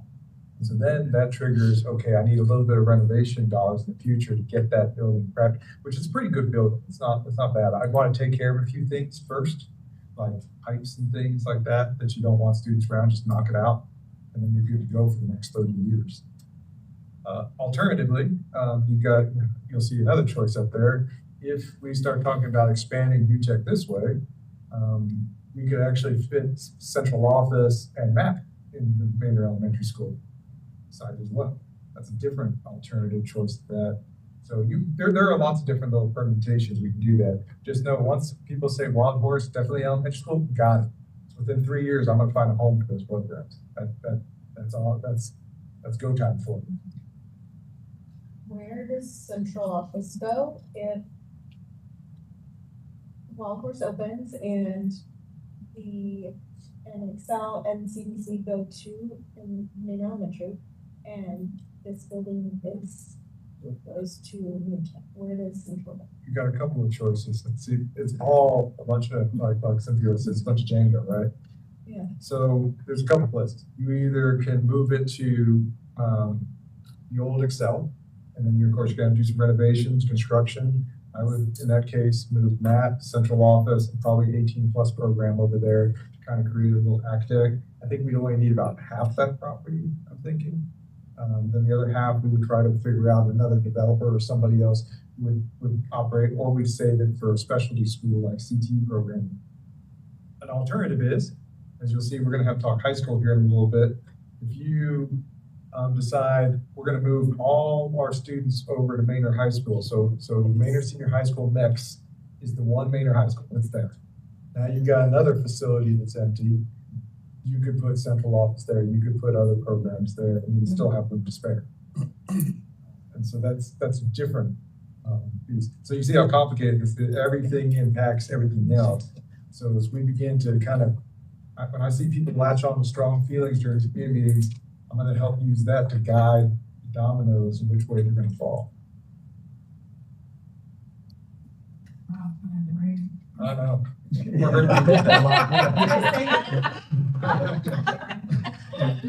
So the next slide is just showing you where this is one of the scenarios again, instead of building out wings, we would add a new elementary campus to the north side of 970. And to be clear, I still think someday we're going to need it. And so we're still going to keep our eye on any plots of land we may want to use that might be better than the plot of land we do have. So we're going to keep our eye out there, because I think some years in the future, it may not be 10 years, we're going to need an elementary school out there. Even if we build wings onto the other elementary. Yeah. It's a lot of neighborhoods being built. Yeah. So it's better to get the land now or At today's price, yeah. So the next slide is now the exact same thing that we did, the same exercise that we did for elementary. Now we will do it for middle schools. So if you look at middle schools, our capacities between 2027 and 2030, you'll see that they're in the mid range. They're right at 100%. So we feel pretty comfortable with that on that end. Now, one of the things that we're looking at is, well, if you look at 2032, which is right at the 10-year, almost the 10-year mark, right? What we have is that we'll be at a capacity at Decker Middle School, and there's a scenario in there that I'll show you later on costs for if we were to add a wing to that site as well. Also, Manor Middle School would be 128% at 33, 34, 119% at throughout all middle schools. So on the next slide, we have just some visuals for you. If we were to build some wings on here, in the next two slides, you're looking at Manor Middle School and Decker Middle School. These are the possible locations that we would build out. And we have some costs that I can show you. Pretty good on land and Decker and Manor to get the expansion done. The next one is going to be the high schools. What are we going to do with high schools here? As you can tell, we're pretty good on high school. We have a lot of square footage. We just need to maneuver. We just need to do a couple of things. One thing to take into consideration, if we keep doing what we're doing now, which is busing, it's just costing us a lot of money, right, to do that. So one of the scenarios that we have on here as well is to build out a wing out at the senior high school to bring everyone over to the senior high school. Really just Manor High School. And that is the crux of the problem at the high school level. You have a lot of seats if you continue to split Manor High School and bus every kids every. And I don't think very many people like that option. So it's almost kind of fake that we have that many seats. It's really not good seats. And I was in the district when Manor High School 910 had a full complement of 1,500 students. It's a rough campus to run because of the way it's physically built. It's like built like almost like a community college with 8, 9 different buildings. So the questions here, I want to stop here for a moment, is when you multiple ways to fix it. Can you go back? Multiple ways to look at this. There is a wing at Manor Senior High School that was designed that was never built. Go back too far. So there's always that wing. That could potentially, depending on how we build it, could draw the rest of the 9-10 program over to the senior high school. A cheaper or way of doing it, you build a smaller program wing over at the senior high school campus, and you move all freshmen from Manor High School, all the Mustangs, to the 9-10 campus. And that's not the 9-10 campus, it's the Manor High School Freshman Center. It'll be, the wing won't be as expensive because you won't need as much room. So you would have 10-11 at next/senior high school, which would now be Manor High School. Then you have 9th grade at Manor High School. So that's the other option. Manor High School still. Okay, sorry. So 2 options. You create a 9th grade center at Manor High School over here at Greg Main. And Okay. all 10th and 11th graders who are Mustangs are over at the other facility, which is Manor High School. Okay. Or you move them And all where's 12th grade and that's? over there at the. So on 10, 11, and 973. 12? Yes, Okay. And just 9 over there? Correct. Okay. That's one option. The advantage of that is now we're utilizing both facilities. You didn't have to build as much. So you reduce construction cost. You do increase operation costs. Because remember, every time you have kids in separate, I shouldn't say you increase it, you keep it the same. Because you every time you can put more kids in a single location, you have less overhead costs, less office costs, less security costs, less utility costs, less everything. So that's one thing to consider. And then we don't have to bus as many Correct. back and forth with all the different programs that. Ninth grade is easier to contain, and you can have teachers travel. You won't get away from busing altogether. That's if you have a freshman center, you'll always have some outliers. Band is one of those that you're gonna have to find a way to get the band to be able to practice all together. So there's always something that you're gonna have to bus for, but not anything like what we're doing now. It's much easier. You can have a bus run in the morning, you can have a bus run in the afternoon. That's all you need if you schedule it right. And would we also be working with master scheduling to ensure that remediation level classes are at the senior high school and acceleration classes are available at the 9th grade, or would that also be a busing scenario?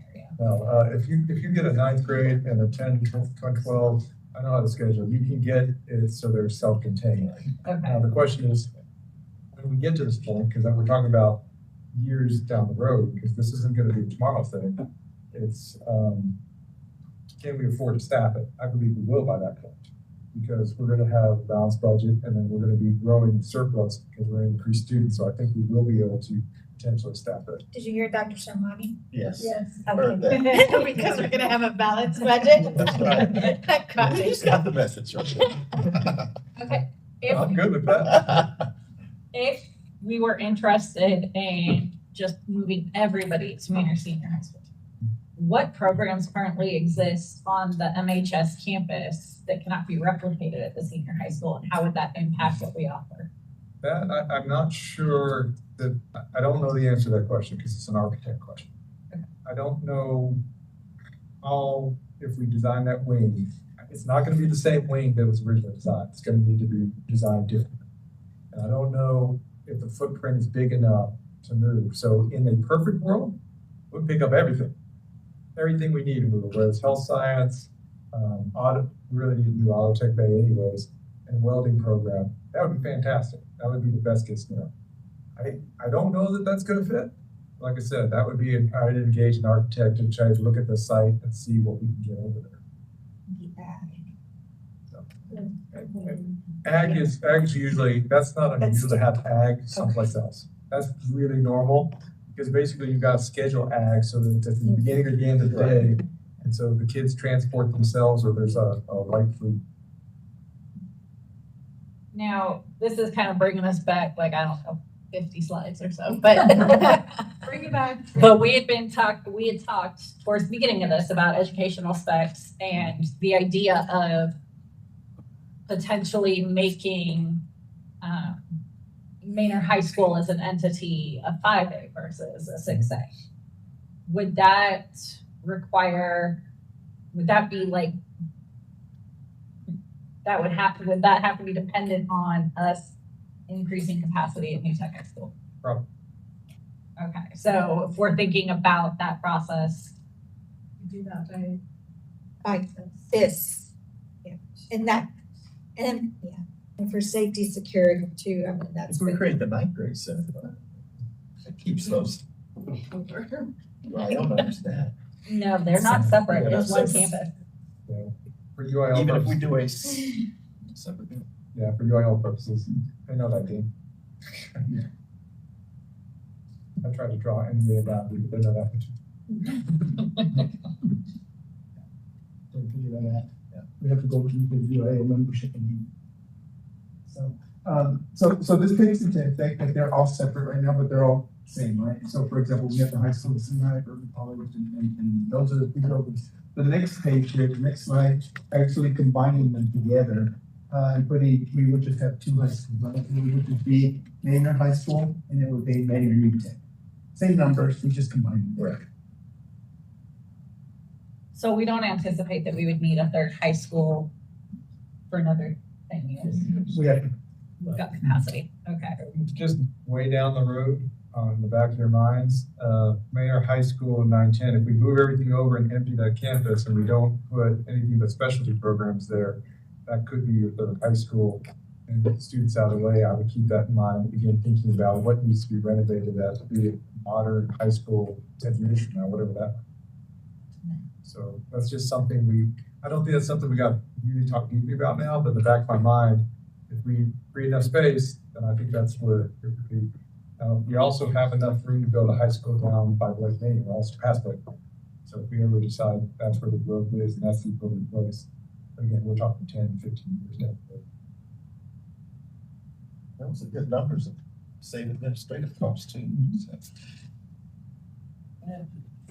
Go forward and show the footprint. okay, so if you go to the next slide, this is where, the wing that we propose that we need to be, and there's already infrastructure there. Kind of like Okay. the same scenario that I told you with the transportation that we built conduit. Yeah. So my understanding is that there's some conduit built out there and some wiring already out there. I don't know exactly where, we don't know exactly.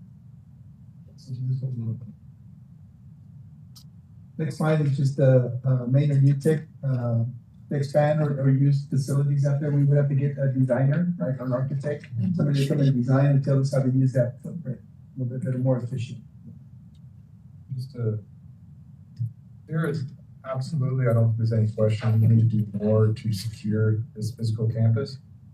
It is possible to do it without expanding the high school.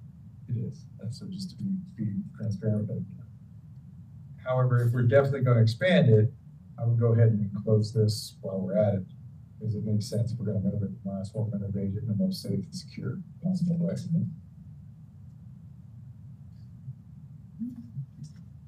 And if we expand it with this building, then we would maintain a large 4A. Yes, that's what I'm sure. I'm not Okay. interested in being a small 5A. I'm going to put you that way. Right. And I A don't want large to be. 40, yeah. Large 4A is, I think, is the footprint. We went through several scenarios, but I just don't think this entire physical property can handle a 5A number unless Manor New Tech Middle School does. And I don't see that happening anytime. There's no place for it to go.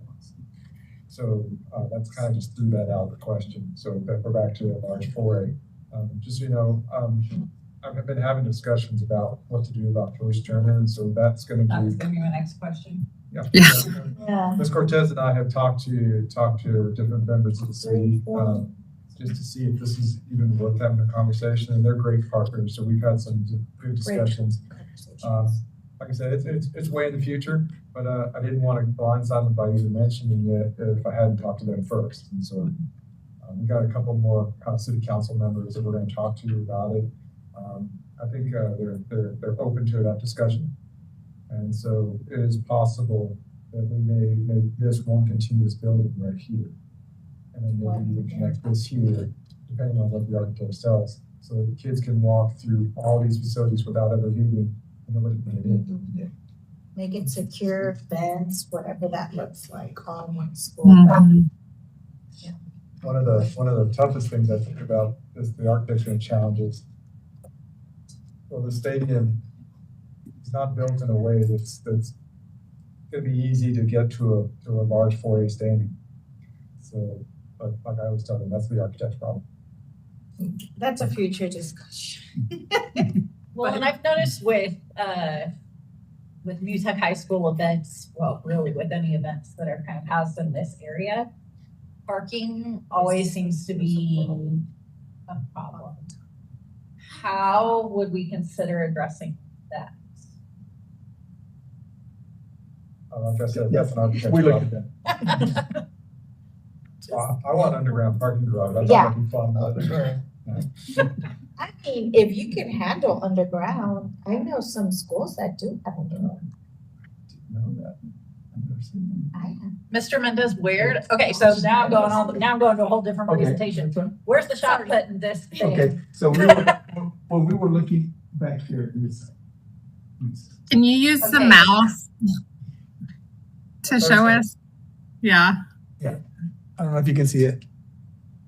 What'd you ask, Ms. Rogers? She wants Can me to you use the mouse. Can you so they use know. the mouse so we can So they see? can't see the So laser. it'd be that area then. Yeah, I So did. circle the area with the mouse. Oh, you Yeah. can't see, does your little pointer work? Yeah, I'm moving. Oh, there it is. Yeah, there you go, There it okay. is. You see it? I see it. That's your shot put area.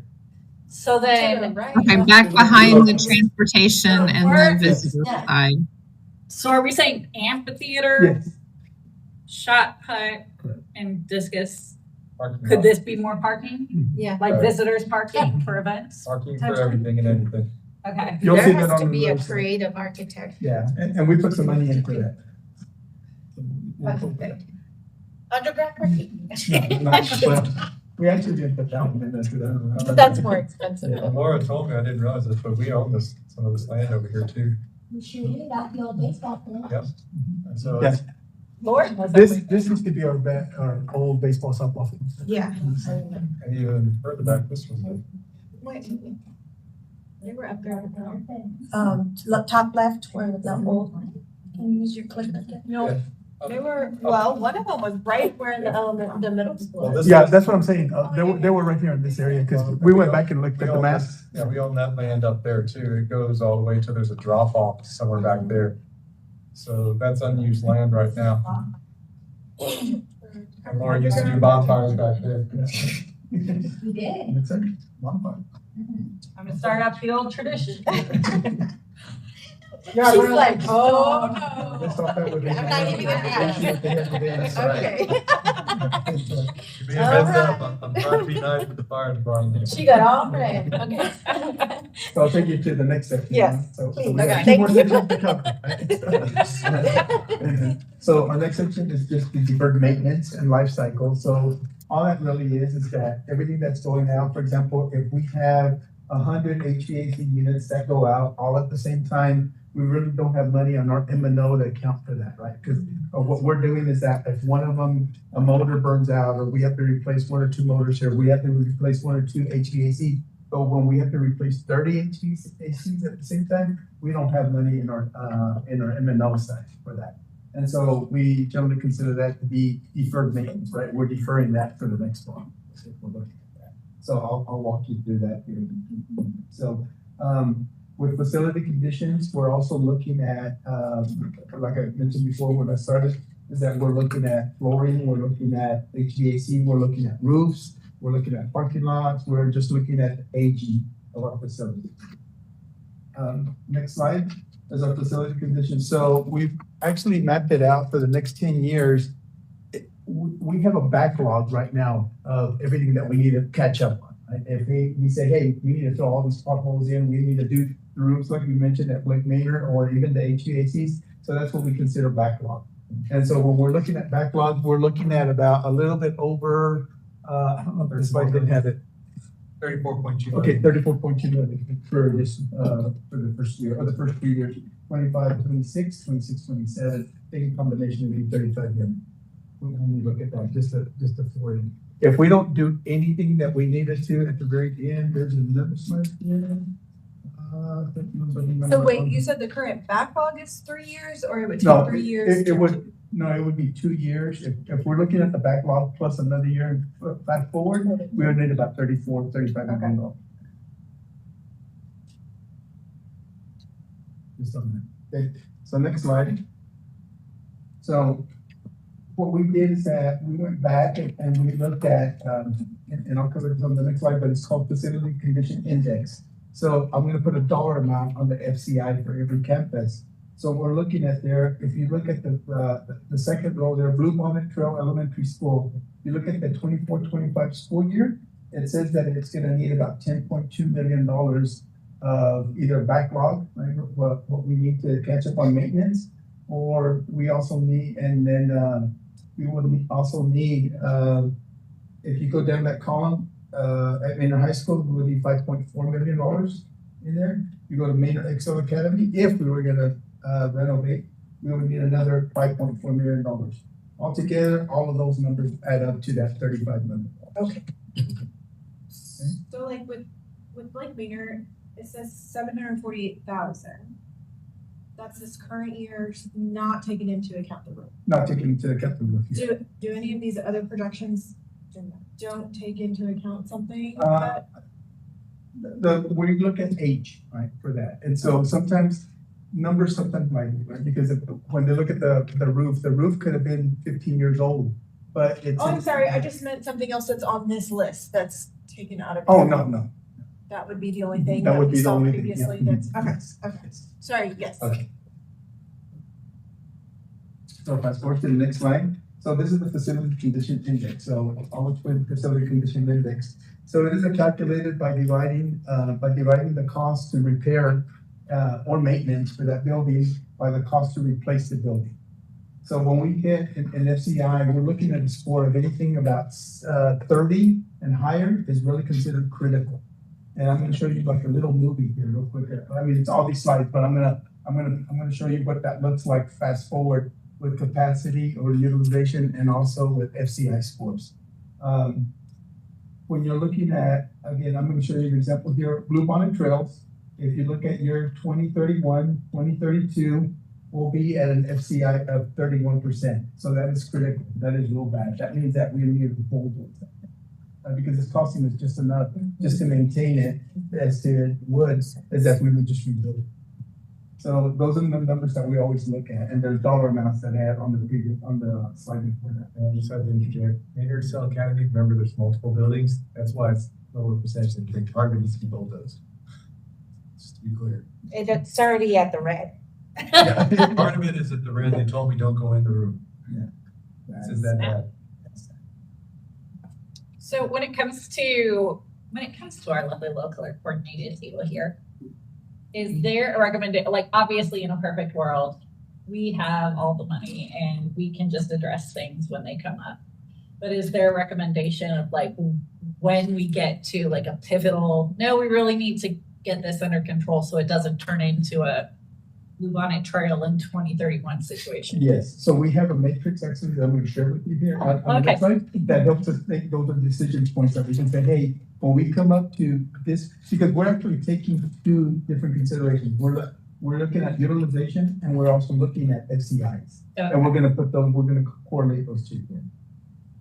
So we come back in, so let me point out some of the colors again. 0 to 5 is really good. That means that we're in good shape. 5 to 10%, when you see these numbers, they're in fair shape.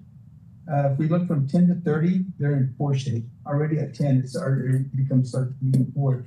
Anything over 30 is considered critical. We need to do something. But before we get there, you can look at the 10 to 30.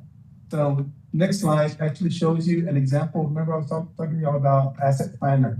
and how we could go back in there and we can look at, and to see how much money we need to bring the building up to code. It'd be like, $3 million for the flooring, another $3 million for the roof, another, 200,000 for this, for that. So the example that I put in here is just for Blue Bonnet footprint.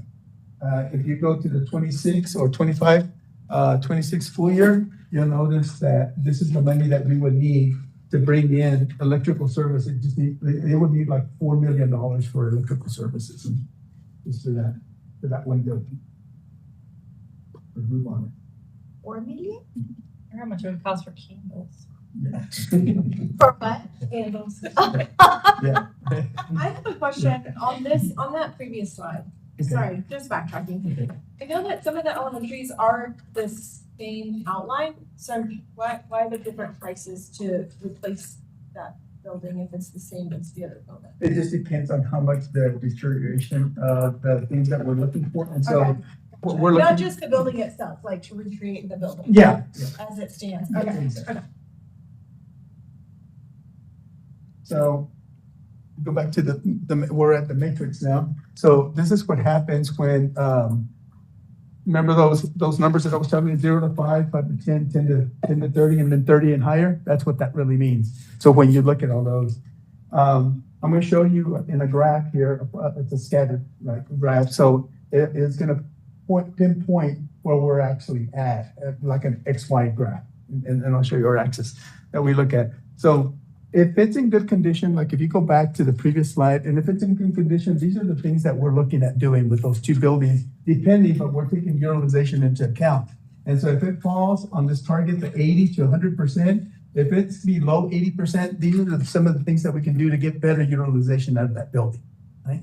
If it's over capacity that we have, these are some of the things on this side that we can do to increase efficiencies or capacities for that building as well. So as you can tell, when it's poor, we're looking at either doing renovations on this other side, or we're looking at, some of these are about the same, but we're looking at doing renovations. However, if we're over capacity, we're looking at additions and boundary changes. We're looking at this. If it's 30% or more, look at the critical. What do we want to do? We either want to replace the building or we want to monetize it, even if it's in the middle. Even though it's right in the mark, it's just the FCI scores are just too high for that. We can right size, we can demo the buildings, we can boundary changes again for that. On the other side, we're looking at removing some of the programs, boundary changes to remove students and so forth. Yes. So in other words, they cross over, right? The utilization and Everybody FCI. gets so off the chart. It's old. It's an old, one of the oldest, well, I not went too to old. elementary on that campus. My 4 kids went to the elementary to that. I've 30 been going to years middle school old. in this building, so, you know. You're asking about. Sorry, yes. Still, how do they, with maintenance and all that? Yeah, it's just, some of it was deferred maintenance that never got done, or some of it's just wear and tear. One of the things that the goal of this, and we'll end, and we'll speak to this, because there's really not a decision. We're just telling you this is how much money things are going to cost and as far as our next bond. We want to get ourselves on a bond cycle where it's predictable. And the community can get used to it. We're going to have this chunk and this chunk. We'll have a community committee that will be constantly on duty to monitor those things, to say, hey, board, I think we need another bond, so that the community never stops meeting. It just goes on for good. And so then these kind of things, we all know when it's going to be addressed. I was having a long conversation with David. He was asking me, when am I going to get my technology stuff done? Oh, sorry, David, thank you. But the idea is to make that predictable. So he knows every 3 to 5 years, he's going to have another tranche of money to be able to fix everything he needs to. So Armando needs to know that too. And if we get ourselves on that, I just don't have these things. We're not picking and choosing each bond going, well, what can we do? And we know when it comes time to do something. That prevents those backlogs. Yeah. So good. And what he shows you, this is just. I guess I'm in the back of my head saying in 2019, you had a $280 million bond. That Blue Bonnet was not touched, or We put a new booth out there, and then we did some other stuff out there. Some HVAC. HVAC, I think that was that. but there's a lot of wall things that we need to do in there, yeah. When you go in the building, it needs a paint, it needs, right, it needs a rejuvenation. Wow. I know. My granddaughter. Mr. So we Mendez, take care of some things, but not everything, yeah. just to make sure that I understand this correctly, can you explain, like, I understand reducing capacity, but the statement to reduce capacity and increase adequacy, like, what is that speaking to exactly? So what we're looking at is square feet, we're looking at that. So if another building has so many square feet versus this other, for example, you have a middle school that one of them has, 5,000 square feet more than the other one, and that's what we're looking at adding capacity in it. Okay. So I'm gonna have Dustin here, go through, he's gonna put a little show on for us, because there's about 7 or 8 slides next. But if he goes through it really, really quick on the schedule graph, you Like a can movie see picture. like what happens like in 10 years. Yeah, so if you can do that for us, okay. So right there, and you might want to do it 2 or 3 times and go fast, a little bit fast. Okay, and then maybe do it one more time. You can see it. Yeah. So every one of these represents a year, 24, then 25, 26, 27. Okay, and then leave it on the last one right there. So this is where we're at. So if you're looking at 100% utilization and draw a line right between those, that mark, a vertical line, and then what you're looking at now, the horizontal line is the critical, right? The 30% or more.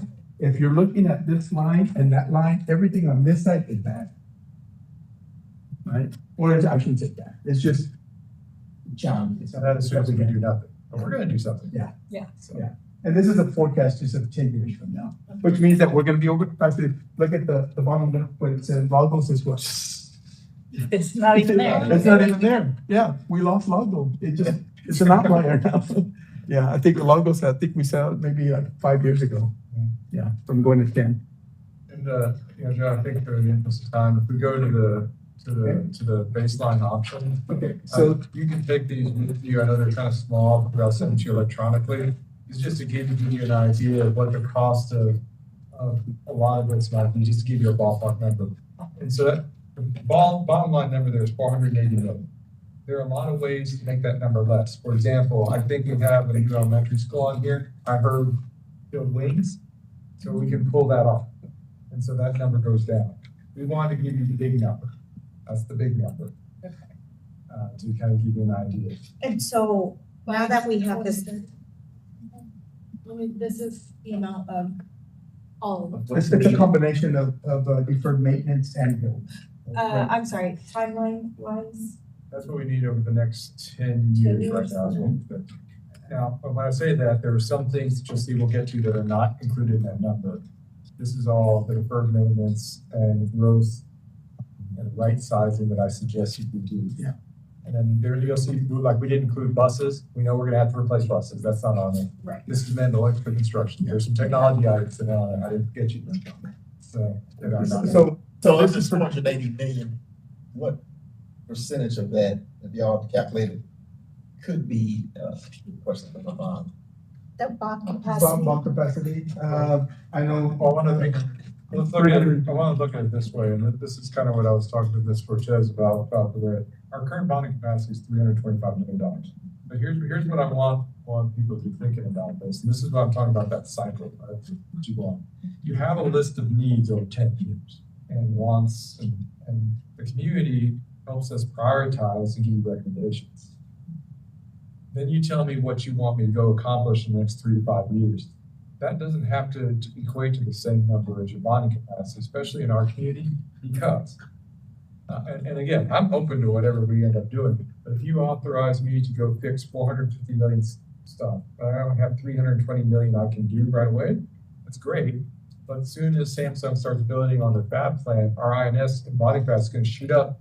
And if you haven't given me authorization to sell those bonds, I got to go right back to the voters again, even though we all knew we have to do it. You see? So there is a scenario if your community will want us to ask for more than our bonding capacity. And just to be clear, so because Moises is looking at it, I'm gonna say it. By law, we cannot spend get more bonds than we're authorized by law. So we can't go past this. You can authorize $1 billion, doesn't matter. Yeah, We can only go to what the law allows, which is bonding capacity.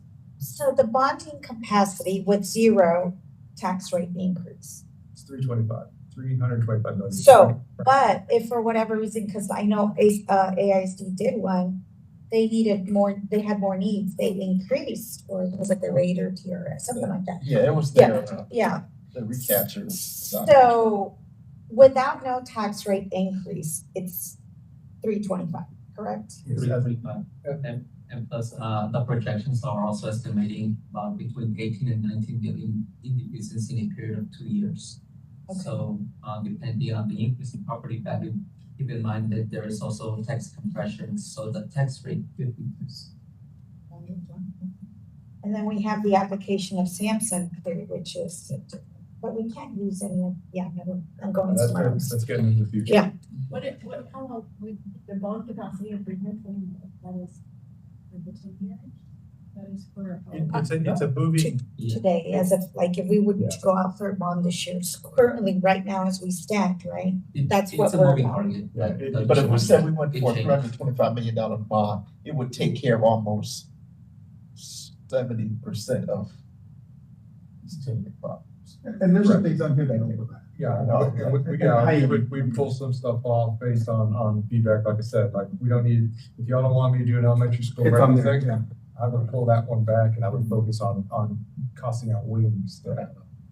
And if we do all our numbers right, have good contingencies, don't use up the contingencies, get And be good. transparent.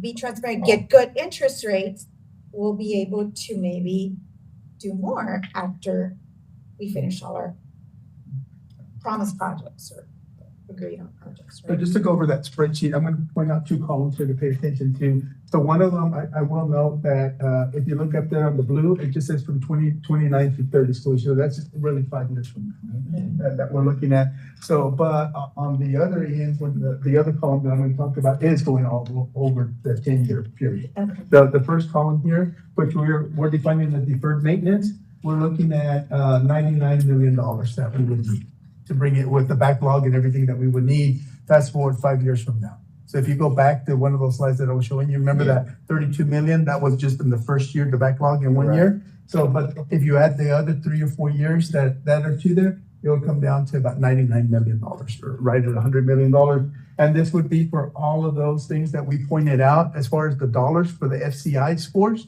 that we had. We calculated all those out and it tells you how much money we need for each campus to bring them up to par. Adding all those would be 100 million. On the other end, this column right here is really our builds that we're looking at, either renovations, adding wings, or adding the campus. So we split those off into 2 different sections again.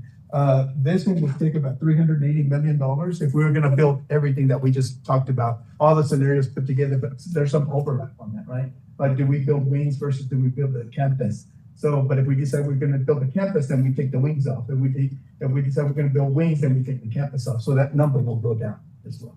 But if we did everything that we talked about here all at one time, we'd be looking at $480 million.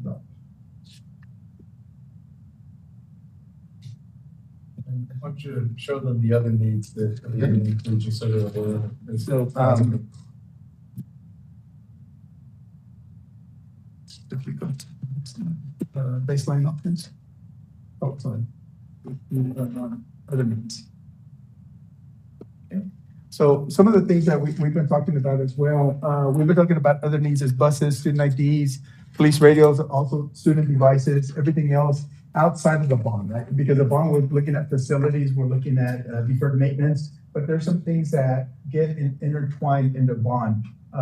And usually bonds are able from 10 to 30 years, right, in duration. And so it doesn't really make sense to go buy a computer with bond money that you're paying for 30 years, or 20 years, because the life cycle has ended in 4 years out of that device. So we're looking at short-term notes, right, or short-term bonds is what you call. And so that way we can look at some of those and package them together with buses and devices that we would use. So the short-term notes and bonds, are these items still have to go to the to the voters on the short-term notes?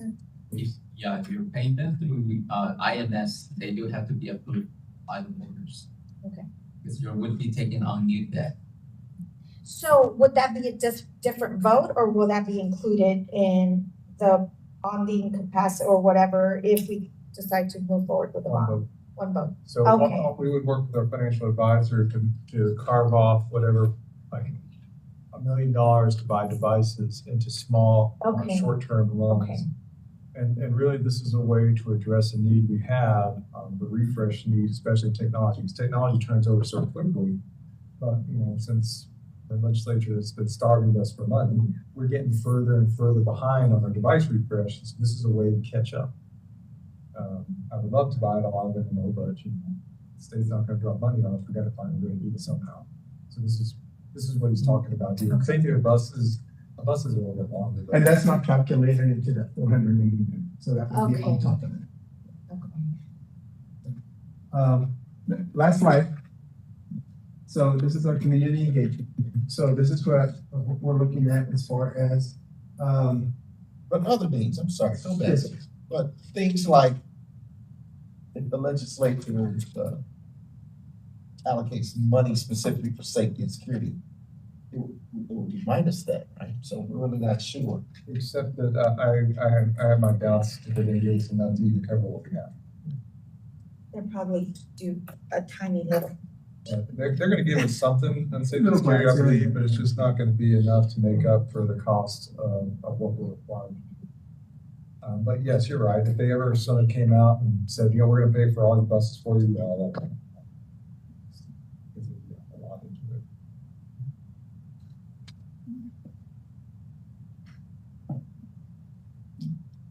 so then the last one is just the community engagement, what we plan to go, what then, right? What are our next steps? What do we need to do from here on? So I think that we're looking at is that we're forming a community facilities advisory committee, of course, and we would have charters, we would bring them and everybody would have, there would be board appointed members of the community. And this is just a rough draft of what we have. We actually have something that Dr. Tremont and I are working on right now that will solidify it. The trustees expect an email from me requesting 3 members, and I'll send some information. But the idea is to get a wide swath of our community involved in the conversation about our facilities. I envision anywhere from 4 to 7 meetings between now and their work being finished. The end product is them coming with a list. Here's what we think we need to accomplish and in what order roughly. And board, we think you ought to do these things at the next opportunity. That's your cue to take it from there. Just before I forget, when we start these facility advisory committee, can you make sure they're always posted? Just in case we all board members wanna come, or Dr. Tremont had asked me to create a website with all of that information on there, so it would have all the dates of every meeting on it. It would have, this is what a lot of districts do. They're Yeah. Very transparent. And there you go, Yeah. transparency and getting the community involved and, yeah. And then just making sure that it's posted every time in case more than 4 of us show up. I will say though, I recommend that since I got you here, if trustees do attend these meetings, that you stay in kind of in the background. Right. Because otherwise the community's immediately going to defer to you, but the whole point is for It's them for to bring us. it to you. But Yeah. hearing the conversation is good for you to hear. Will a lot of these people morph into the bond oversight committee? Yes, that is kind of the idea. They would, if you call a bond, and I would engage these same folk to continue with bond oversight. Yeah.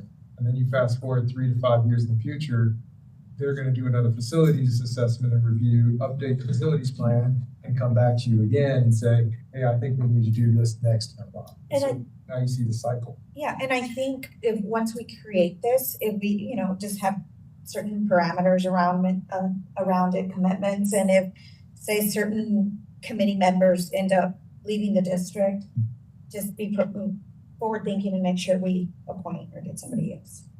Just have all that streamlined.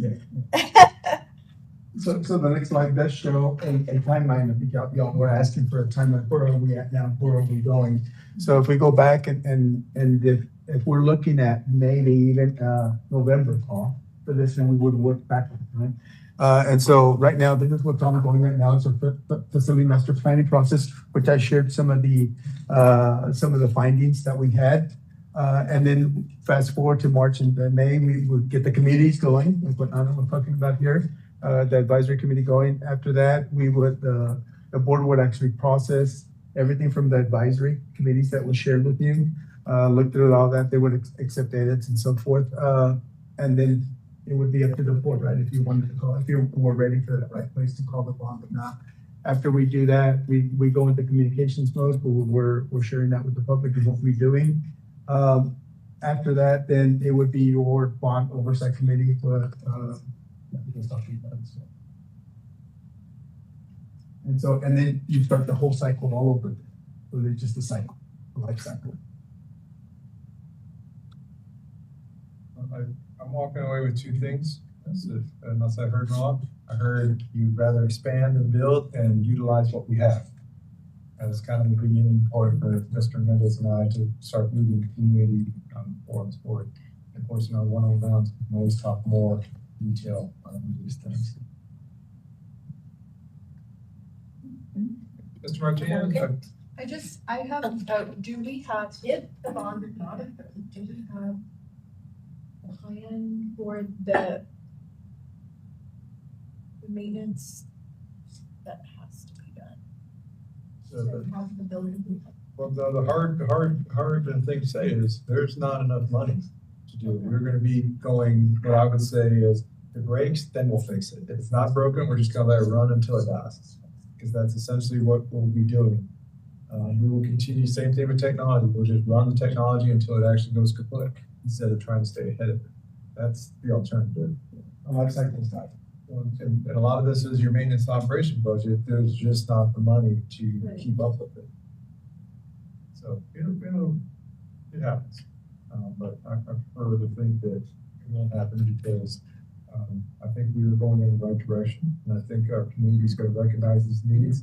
And I think we'll be supported if we choose to go in that direction. Yeah, and we'll have our attorneys guide us as trustees to see how we can advocate as trustees because there's rules around all that. So it's gonna be incumbent up to us to also be out on the streets to advocate for this. And we'll have that guidance as well. Stephanie and Fabian, are we all good? Yep. Yeah, okay. It's past their bedtime. It's like I know, oh my gosh, they haven't waited. We haven't even had dinner yet. Okay, oh my gosh, well, have dinner. Yes, oh my goodness. So the very last thing before I let you go. Last thing before you go ahead. Before you go, last thing. Yeah, very last thing. So next steps for the board. Think about, so we do, when we come back, we'll present right now it's a draft educational specifications. We're still working on that, finalize it. We'll bring it up to the board for approval. Next thing is that we're asking the board also to do the advisory committee membership for that. And then at the very end, adopt the master. That's it. And then in between all that, you know how to get a hold of Dr. Sarvani. If there's last minute thoughts, ideas, everything. If you have any final questions or thoughts? No, thank you very much. Thank you, Mr. Mendez. Very well put together. Yeah. I would just say, Mr. Mendez, I know that you and your staff have worked very, very hard on this. I remember when these were just discussions that we were having over a year ago. So I appreciate all the work. Please let your team know that it facilitated a very healthy discussion this afternoon or this evening, and we really appreciate their work. Thank you, Cindy. Thank you. Okay, so, if there's no further questions, discussions, I think everybody's ready to go home. I will entertain a motion to adjourn. I have a motion by trustee Patterson to adjourn. I have a second by trustee Howard. All those in favor, yay. Thanks for coming out. Yes, thank you, everybody. We adjourned at 7:45 p.m. Thank you. Good night, guys. Have a Good night, good day. guys. Safe travels. See ya. Thank you. Stay warm. Yes. Okay. Wholesale.